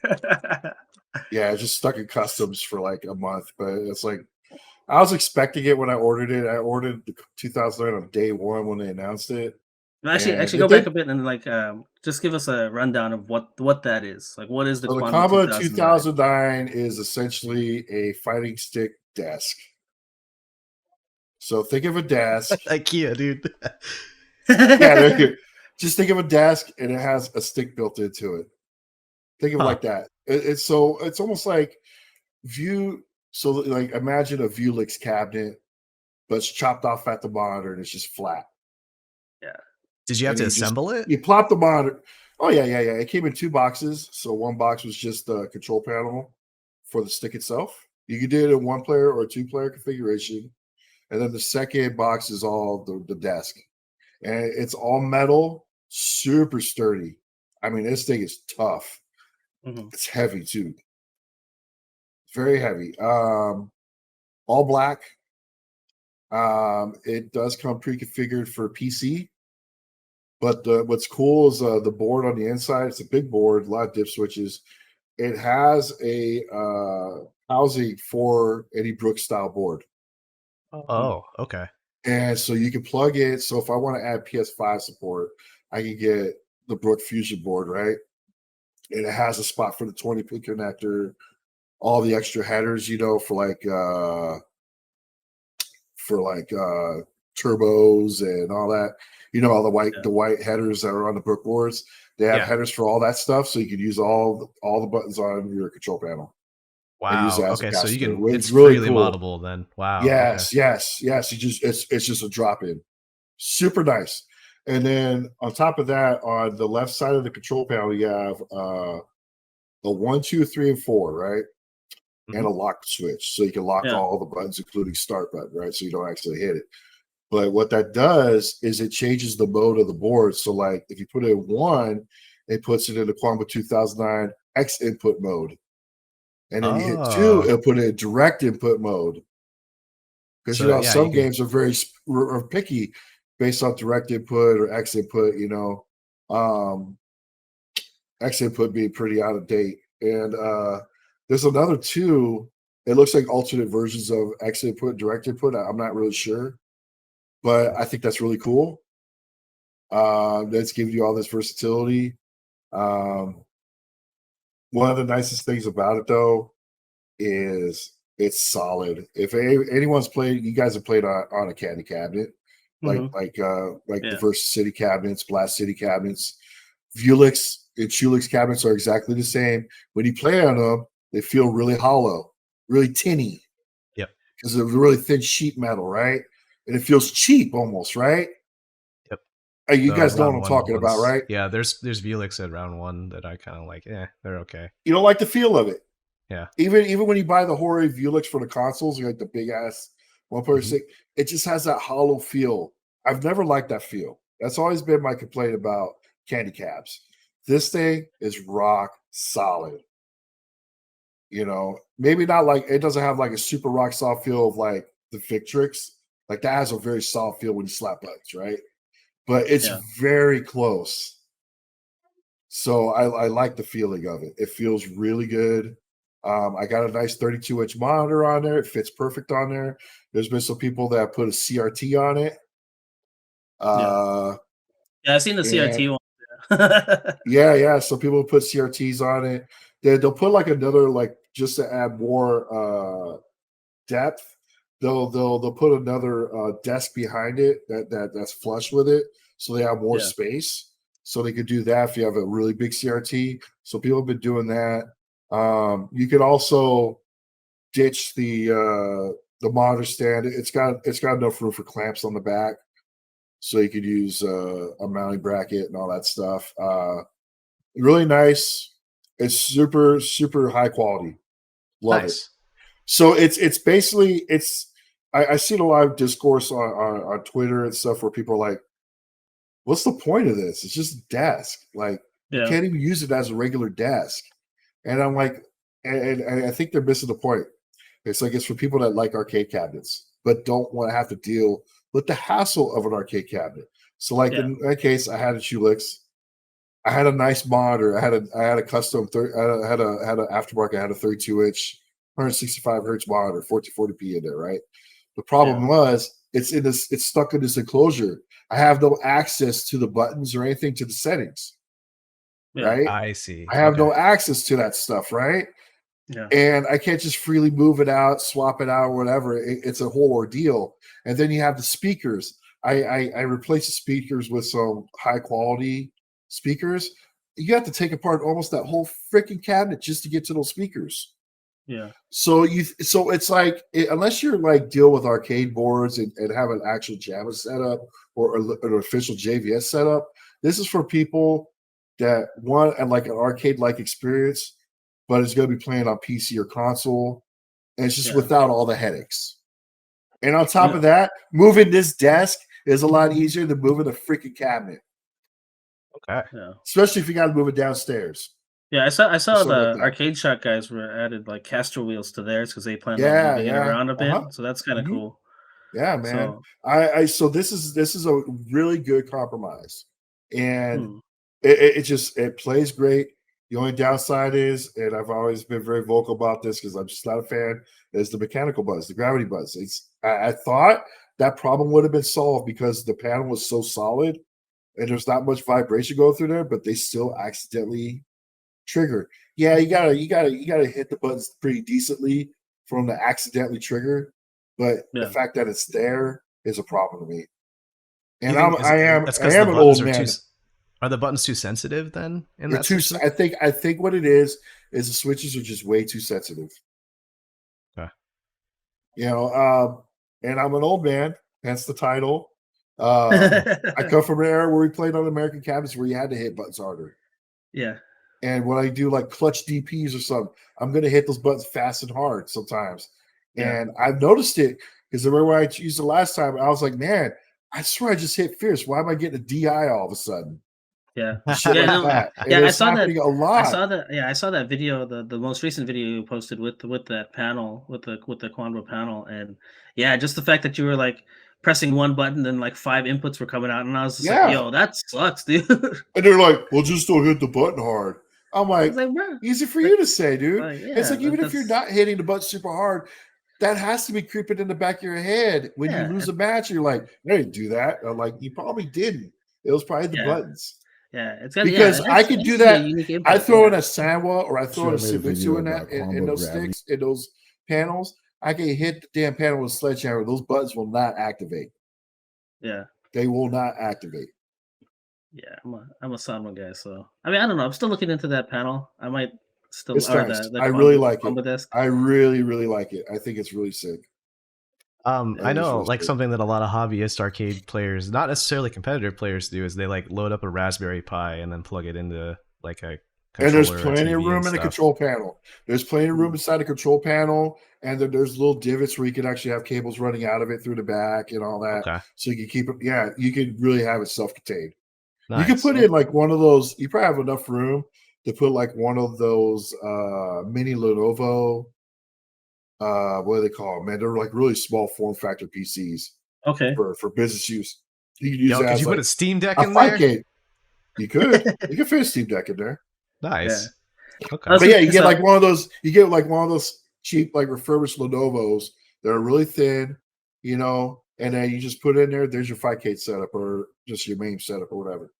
Yeah, you mentioned like the 1, 2, 3, 4 thing. Like, was that used to like switch between different like systems or whatever? No, it's different modes on the PCB for like direct input, X input, and stuff. Because there's different protocols on there's different drivers on PC and all that. And one of them's more outdated than the other, or that's why Steam has all those input wrapper profiles.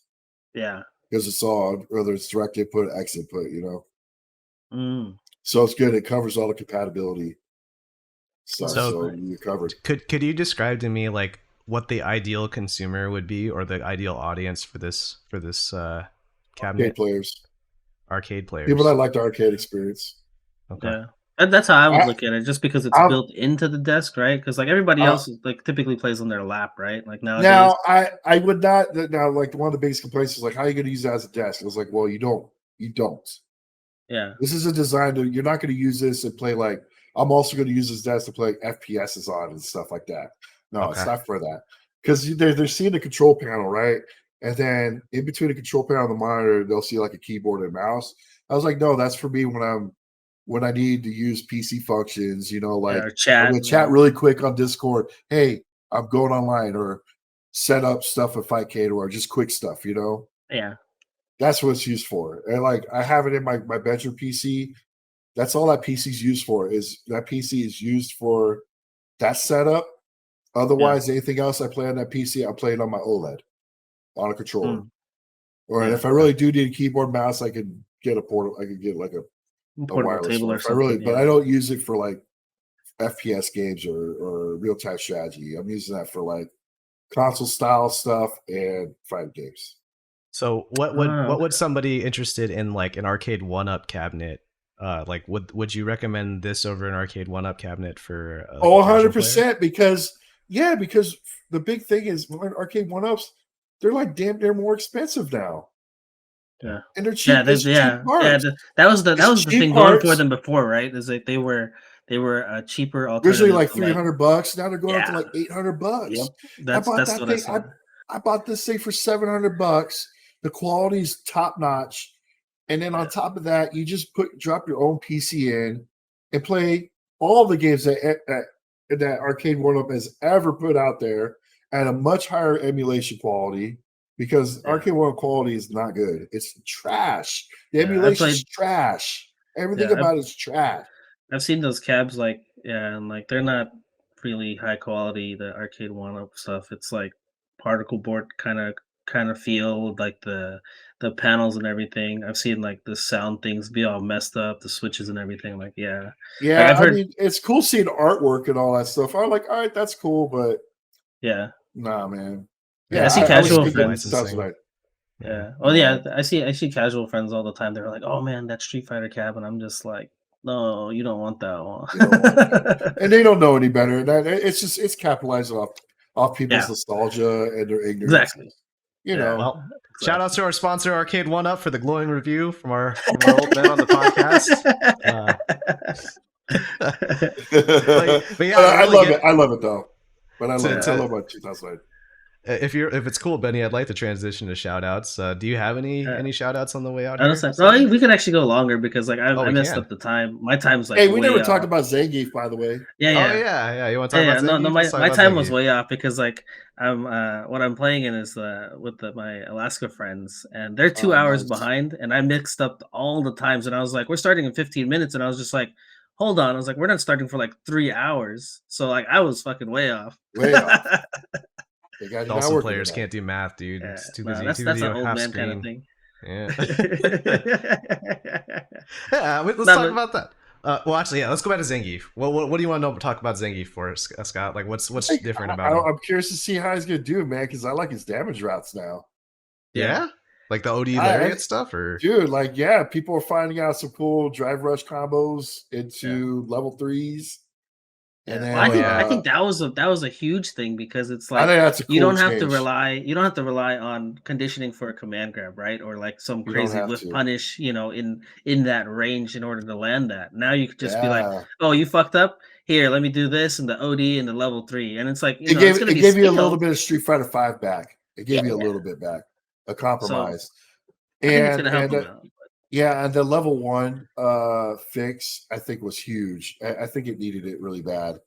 Yeah, because that level 1 was really sketchy for anti-air use. It was cool for catching people on a jump back. When you were conditioning them for the 360 or the 720, and you condition them. But now it's like it's kind of legit now. Yeah, I think there's really still some consistency issues, but I think for the most part, like it's a lot better. It's definitely improved. Better. Yeah. Cool. So I'm really curious to see where that character is going to go. Hopefully not too far because I don't want him to be that good. I saw some recent discussion about that, and people were like, "Why is it that people always don't?" There's a contingent of people that don't want Zangief to be good. Like, why can't he be good? Yeah, I mean, it's always been like that with him and Dalsum. It's just because you're forced to play their game. Yeah. You have to play them so fundamentally different. Like Zangief's playing it strictly off fear, and Dalsum's playing this zoning game that no one else can do. Yeah. And you have to it just feels like you have to Hail Mary a lot against dolls them just to get inside. You know, you have to use very unconventional methods where like you can play most of the cast in a very like 90% of it in a very generic way, universal way. But when you play against characters like Dalsum or even Zangief, you have to play them so fundamentally different. Yeah. And even Guile to an extent. JP, I mean, I'd put JP. Or even JP now, right? And I think that's why those characters are always feared when they do become top tier. Like, come on, man. Alpha 3 ST Sim is just, it's a nightmare, man. It's just like, dude, this fucking sucks. You know? Yeah, they run away with the game because they're so unique, and they just kind of define the game at a certain point. And they can rush you down too. Yeah. But they can just keep your ass out all day. And it's just like you're just running into stuff all day. And it's Honda, just, it's a frustrating Honda's another one too. We got SNK in the chat. Honda is like, he's a weird archetype where I'm not sure if he can ever really be strong either, because people would hate the game. You know what? A prime example is HDR, Super Turbo HD Remix. Yeah, I thought he was too good in that. They certainly made some changes in that game, and I'm like, this character's stupid. Fuck this game.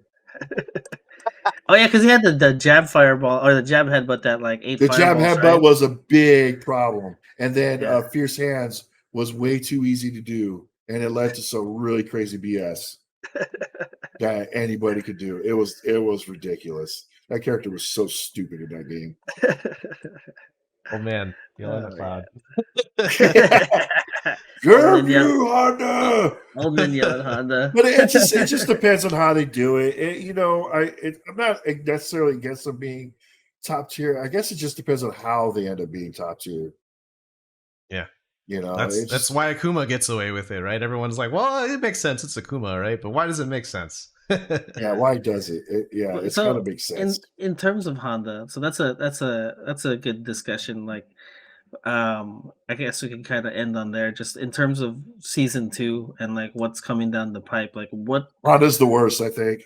What do you think could change about Honda? Like, what do you think that they could do to him?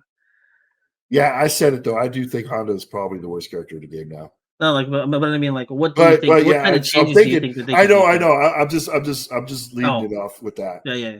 So, it's hard because I think he's got some cool shit in this game, and just because I say he's the worst doesn't mean he's a bad character. Yeah, I still think he's good. I feel like in some ways he's kind of undiscovered because, like, I see of like who's it? Ultra David. So Ultra David, like, you know, I talked about when I played Honda, like I feel like I have to kind of gravitate towards this kind of like brain dead play style, right? Where I'm headbutting and butt slamming everywhere, right? But that seems to be like the most prevalent way that people play him, and like that's why everybody's like, well, it's a perfect time for you to learn how to perfect parry because you got to deal with all this in the low levels, and mid levels. Honda is a beast. Yeah, he is an absolute beast. He can get away with headbutt, butt slam, you know, shenanigans all day. It's a problem. But I think he also it's almost like ST. He loses to the most basic stuff too. Like he loses the fireball keep away like crazy. You can zone him out. And if you got a really good anti-air normal like Luke, you're not butt slamming ever. Yeah. Or JP JP pre-nerf. Yeah, I mean, you brought up the Sakura crouching heavy, and that's, you know, when I played Honda in 4, and that was the anti butt slap. You would just sit there and be like, oh yeah, whatever, and then, you know, you get that crouching heavy, and I don't know, just it's hard to say. I don't know how to balance him. I got I took Honda to master, so I think I know a little bit about that character. Yeah, there you go. Yeah. So he's got this weird difficulty curve where at low levels everybody gets fucked by headbutt, right? And so you don't want to get hit by headbutt. That's the last thing you want. And at high levels, if you get hit by headbutt, it doesn't really matter. And that's actually so. The way I think to target around, like, how do you not make it miserable for lower tier players and make it more relevant in top level play is you change the benefit for headbutt. You don't change the damage, you don't change the properties or anything like that.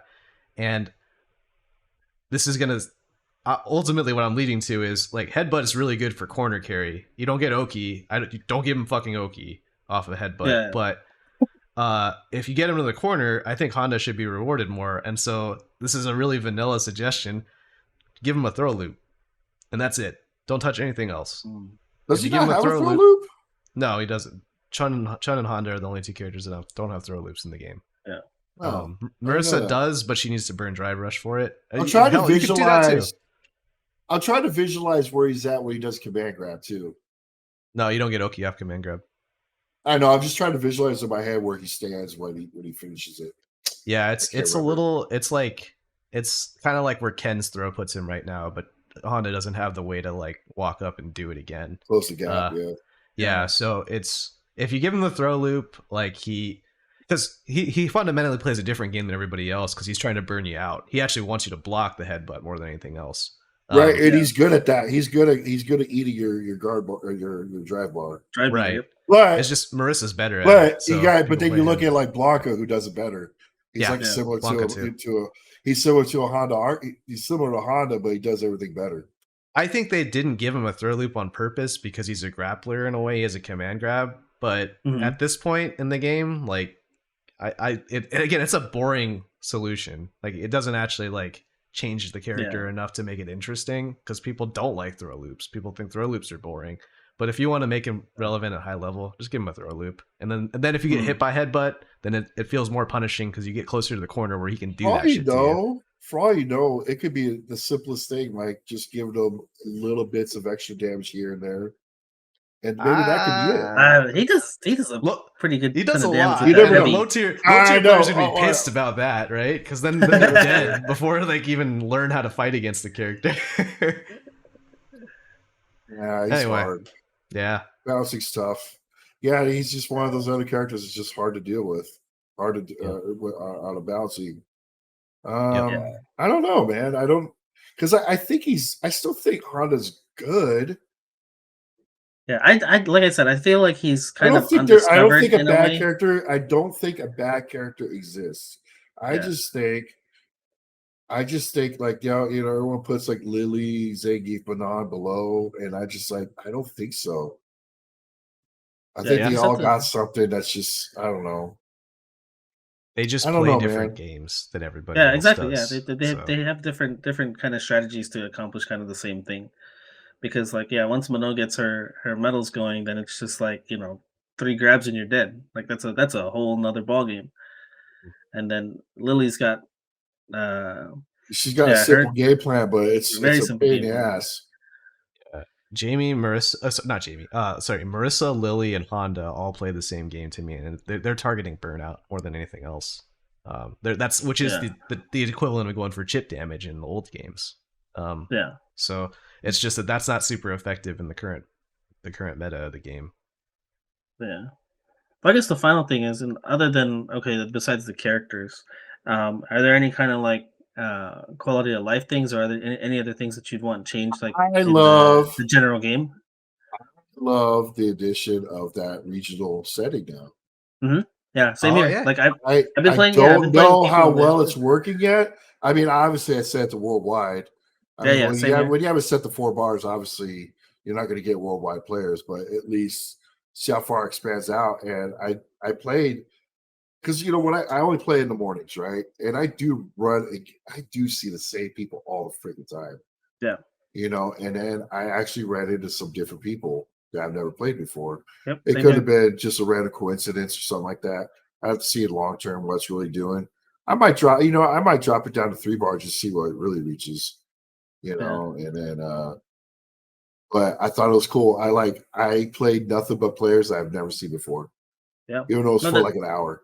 Yeah, that's how I felt too because I kind of forgot about the whole switch, and then until you mentioned it, and then I was just like, oh, let me log on and try it, and then I was getting matched with because I used to get matched up with like the same DJ players all the time. I was getting matched up with Jordan all the time. Yes, and stuff like that, and I was just like, it was annoying. Like I don't mind playing them, like they're good players. It's just like I want the variety, right? Like it's not, we're not at locals, like right. I don't want to sit next to John and be like, all right, let's grind out 50 games, right?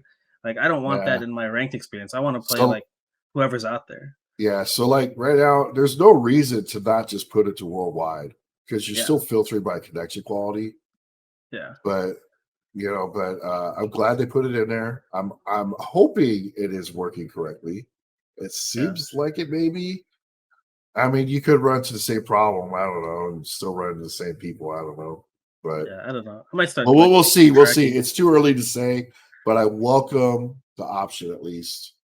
Yeah. So I think that's a good thing. Anything else? I was gonna say Wi-Fi filter. Honestly, you know what? To be honest, I know Wi-Fi is a hot contention, but I do play against a few Wi-Fi players, and sometimes it's not really even bad. Yeah. To be I don't honest. know. Well, I mean, yeah, I don't know. Yes, do I run into some extreme. bad ones? Yeah, of course. But I think there's a lot of them I run into. It's really not that bad because the netcode is that good. So it doesn't bother me as much. Yeah, that's a I don't mind. I'm not worried about filtering because at least it tells us. Yeah, and I can at just least you choose get not to to choose. take it. Yeah. And I'm okay with that. I think if anything, what this game needs, I think it needs more reason for players like us to use Battle Hub more seriously. Yeah. I don't know what that thought is. that had to do that. I thought that's why they restricted a lot of the ranked stuff, where you don't get control over who you don't want to if you want to play people from around the world, go to the Battle Hub. Yeah. And I don't know, man. I don't see a lot of people in the Battle Hub. I don't know. I've been. That's kind of been my focus since this phase 3 started. Just personally, because like I kind of have different objectives in terms of like what I'm learning and what I'm adding to my game, and it's better to do it there than to try to do it in ranked. Yeah, I like to go on there so then you could just start randomly running in. You could just randomly see people. So like I'll go on the Battle Hub and I'll just find people at that orange icon that says that you're close to skill level, and I'll just play those guys. Yeah, I don't even look at that. I get some decent sets. Yeah, I try to look for that orange icon. Have you noticed that like they're a different caliber of player too, where like they're usually ass at the start, but they adapt over time. Now that like in my case, like I give them first to 10s or something, and like I can like it goes from being a free 2-0 like 4 rounds straight to like hey, we're getting close to even, like you're figuring me out over time, because oftentimes those Battle Hub only players have like they're accustomed to having that runway, and so you're kind of playing them in their element. And I don't know, the two toughest players I've played. Yeah, the two toughest players I played in the hub were actually Chun-Li players. One was, I'm pretty sure it was a bot. I'm almost certain it was a bot because I couldn't touch them. And then the other one was, I think he goes by Fragment. They played really well to kind of like punish a lot of my bad habits, because I have a habit of like after I tech, I'll stand medium kick, and all they were doing every time they were doing the back fierce, and it was trading with me, and they would get full combo after that, and I was just like, I gotta stop doing this, and I did not stop doing that, and I was getting punished for it constantly, and I was just like, I'm an idiot, because like I've gotten hit by this basically in every game that we played, and I think it was like 10-2 them. But yeah, I'm pretty sure that the other one was a bot. Like if you guys ever run into them, I think I forgot the name of it, but I'm almost 99% sure that was a fucking bot, because like I couldn't do shit. Yeah, either way though, I think there just needs to be more of a way to get hardcore players using Battle Hub. I don't know exactly what they would need to do, but I think it just needs to be a more usable feature for players like us, because it'd be cool. I could go into a random Japanese server or whatever, an Asian server, and I just see this huge group of people around this cabinet, and I could go and watch them. Yeah. I always thought stuff like that is cool. Like we were doing that during the beta, right? Yeah. There'd be a tournament going on, and there's like 60 avatars huddled around this one cabinet, and everyone's just watching. And I think that's cool. And we're not doing that. What do you think about more segmented lobbies? I don't know. Huh?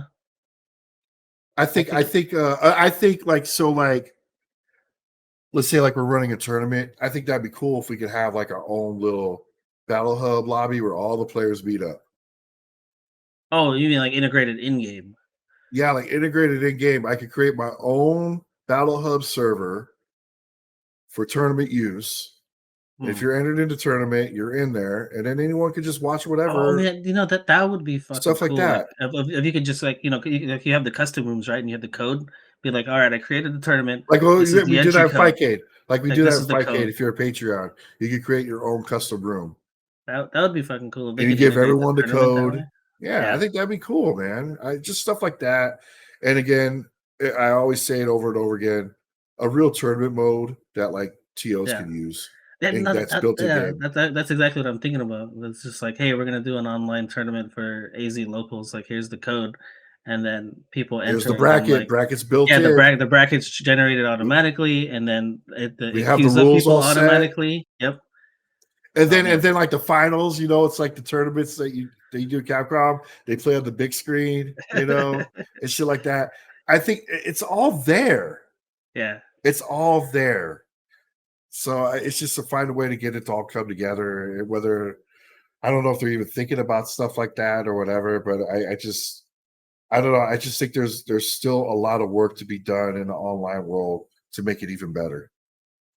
I'm honestly surprised they haven't integrated like avatar tournaments. Like, I've seen people like Justin Wong and stuff were doing that, like when around lunchtime. Like, they would just be like, "Here, we're gonna have an avatar tournament," and or they the would run it. extreme mode tournaments. I think the extreme mode's fun, but no one's using it. Yeah, they haven't found a way. They haven't really used it in any meaningful way. Yeah, I think something that they could do with the Battle Hub is make it first to two, like just have certain sections of it be first to two, because I think a lot of people want to do first to two. Like I would host a custom room, or if you're the first one up to the cabinet, or if you're the first one up to the cabinet, you can impose the rules.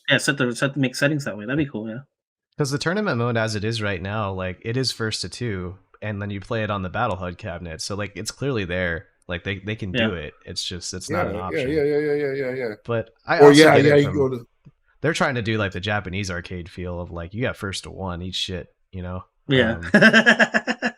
So I'm sure that like it'll change over time, especially because right now from my experience, the Battle Hub is actually pretty crowded usually, and the tournaments are pretty fun. Shout outs to the Spiral Series Discord. Is like whenever there's a big tournament, like we just kind of all enter different ones and we hang out in voice chat, and it's kind of like being at a pseudo major or at least a pseudo local, and it's like a team thing in a lot of ways. Yeah, we watch each other's streams and stuff like that, and read each other on. Yeah. I do think they still need a lot of work on those tournaments, because I mean we all know what we do. Hey, go on this one. I'll make sure I don't go on that one so we don't fight each other. And then you end up in a tournament with only 2 people in it. And it's like, okay, it's free, drive tickets or whatever. But I think what they need to be doing is when signups are done, they need to consolidate those lists and maximize those brackets. Yeah, that's what I was going to say. I was like, well, they should just have like a general sign up. The fix I do like is that they changed it to where like, hey, only diamonds and masters can, or master and legend can enter this.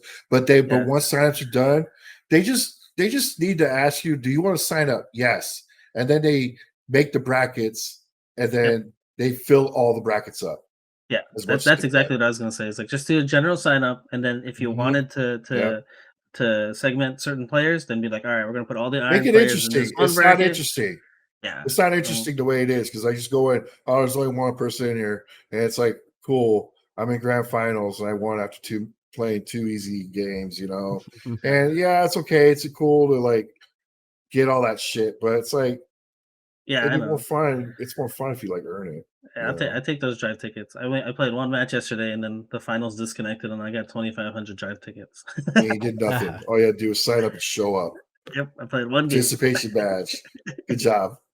Good job, Benny. Pat yourself on the back. Yep. Can I bring up something off topic? So we went to the Ren Fair this past weekend, and like we did all the cool Ren Fair stuff. It was a beautiful day. I actually really enjoyed my time there. And at the end, we went to the jousting show, and the jousting show is like structured like a sporting event or a tournament.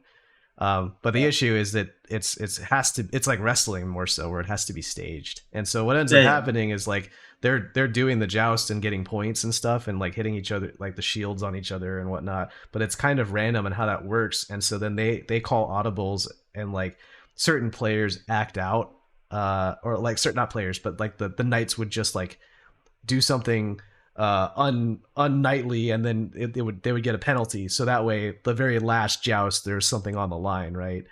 And in the show that we watched, the jouster, our guy won, but because the other guy like disrespected the judge or something and got DQ'd essentially. And so your point about like, hey, I got those 2,500 drive tickets. I was talking to Jess at the time, and I was like, "Man, this feels scripted and it feels fake." And then I was with my friend Nate, and he's like, "We take those." So like the scripted jousting at the Renaissance Fair reminded me of the fighting game community. It's like when you're at Evo, right, and you're like, "Oh, I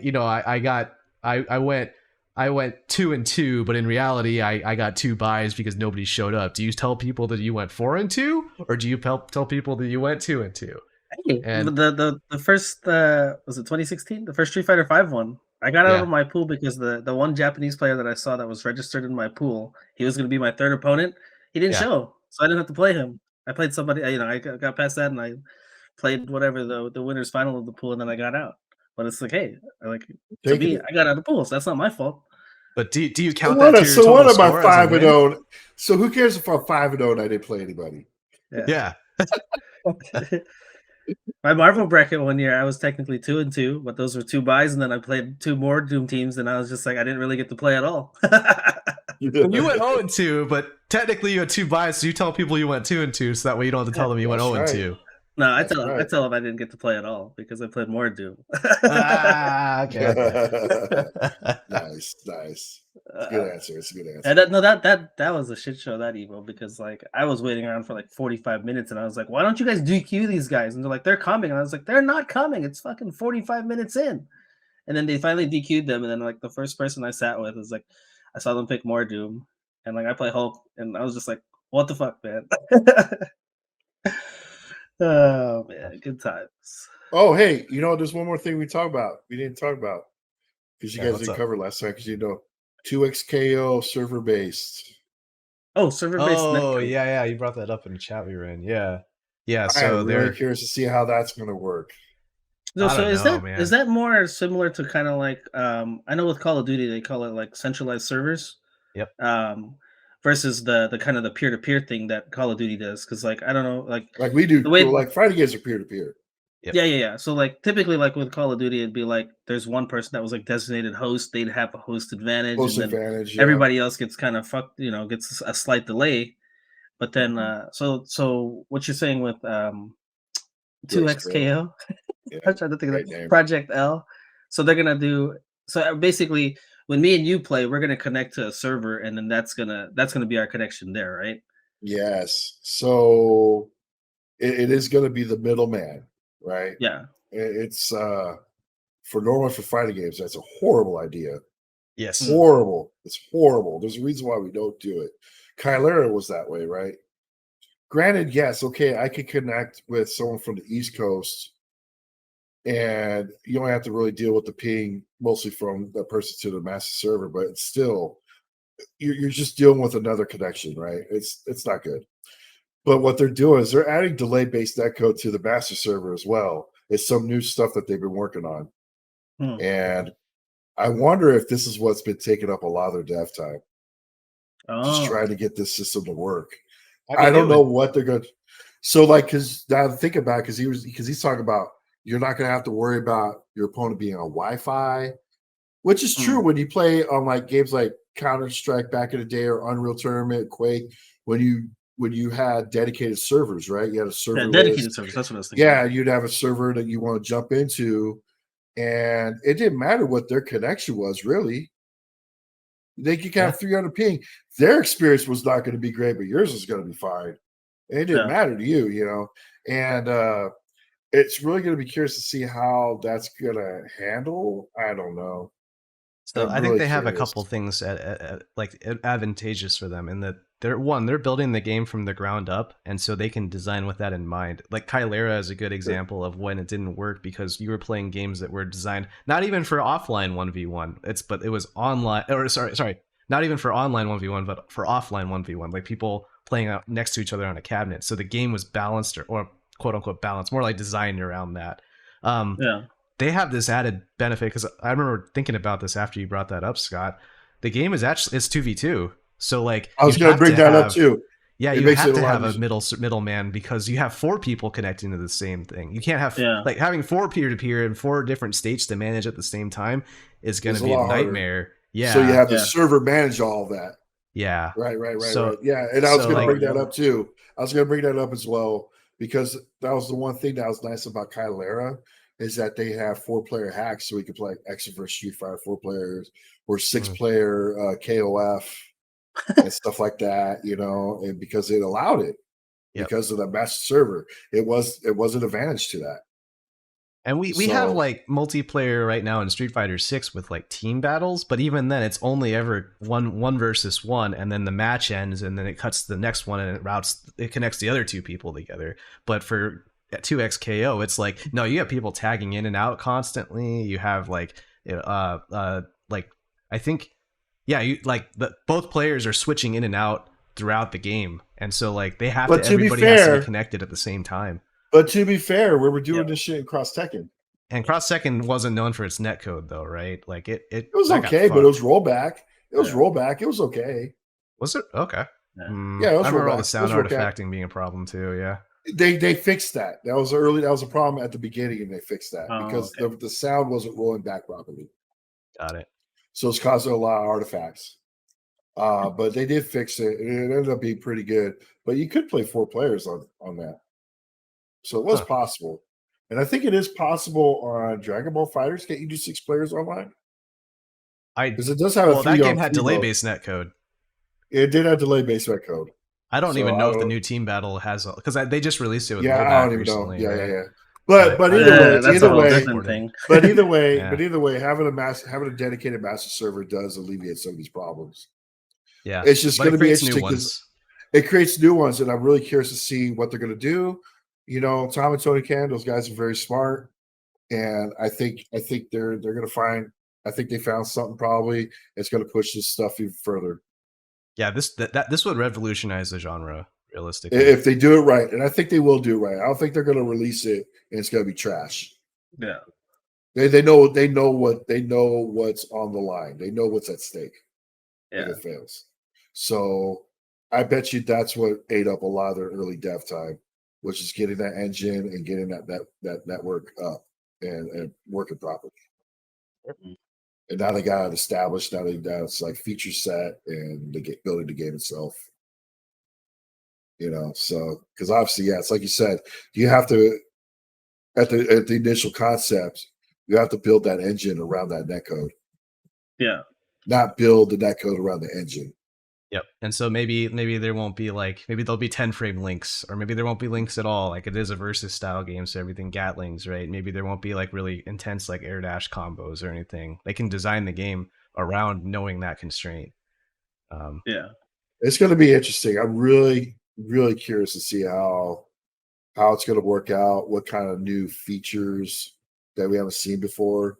Maybe some of the stuff that I always complain that they need. Maybe they'll do it. I don't know. Sure. I just I've joked with you, John. I was like, it'd be cool if it went back to the old PC ways, where it was just a client software, and then you could just have your own server, and be like, I could be like Scott's server of whatever destruction, and everyone. It's like it's a server that everyone calls home, right? This is the server I like to go play in with these group of people. There's no one and done's here, and then you have a rivalry with a different server. Yeah, because me and Jeff and all, we used to play at Counter-Strike. We used to play on this one called Civic Server 1.5.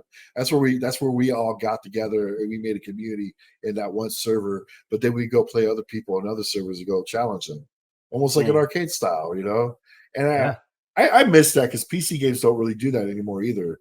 Well, the survival genre did. I think I mentioned that when we were talking about it. Power World is the big one right now, and everyone can and then you can make your own dedicated server with its own rules, custom mods if you want to do. Yeah, I miss that's the part stuff. that I don't know how that fits in the modern capitalist ecosystem as far as because they're collecting your data and they want to sell that data. So if you have it on a dedicated server, they're not going to be able to get it as easily. It'd be cool. I mean, maybe cool, there's a way for sure. There could be a way where they could tap it. It just leaks out the those little analytics from your server. I you don't can do know. it on I'm the sure client there's side ways. for sure, but like I think they're going to There's lean ways. on There's Riot ways. Riot will want you in their ecosystem. Yeah, but first and foremost. So that's where you're going to spend the money. Sick. But it would be sick though if we just It like would. had our own like you know, like how we have our own Discord server, right? That'd be like our own like Street Fighter server, 2XKO server, where we all trade together and you know, and I was like, hey, let's go bust up those these East Coast this East Coast server. Let's go bust them up. Let's go challenge them. You know, so I don't know. I just think that stuff like that would be cool. I don't know. Yeah, your boy Tree brought in the chat brought up something actually akin to that in terms of talking about the clubs on CFN. It's like, you know, we've joined. There's different clubs. Jury's Feet. You know, we have the Absolute Guard And Club. they've done nothing with it, which yeah, that's what I'm sucks. saying. Like, yeah, we could like why not have like club tournaments, club team battles or something like that would be cool. Yeah, they need to do stuff. They need to do something with that. Because all it is right now is just like it's an association with your name, right? Or it's a way for people to just screw around. Like I said, like people got the Jury Feet one, or I've seen some other ones, and I don't know. It's like I would welcome something like that too in terms of. Like, I agree. I do agree. Yeah, they need to do something more with it, for sure. For sure. Cool. But well, other than that, I got it. Yeah. Any shout outs on the way out here, Scott? Shout outs to you guys for having me on. I'm always down, regardless. So, you know, if you guys need a fill in or whatever, I always like talking to you guys. So, likewise. 9 times. It helps you empty my brain out of all these thoughts and stuff like that. Better than Twitter, right? Yeah, a lot more positive. It's a lot more diplomatic, you know. And yeah, for sure. But yeah, shout outs to you guys. Shout outs to our local scene and everything. I want to give a shout out to the Jazzy Circuit stuff that happened this weekend as well. Yeah, I went there for a little bit. I competed. I did terrible. Everyone's really good now. Nice. And it was really cool. It was really cool. But shouts to those guys, and you know, just let's keep playing. Let's get playing and more playing. Let's figure stuff out.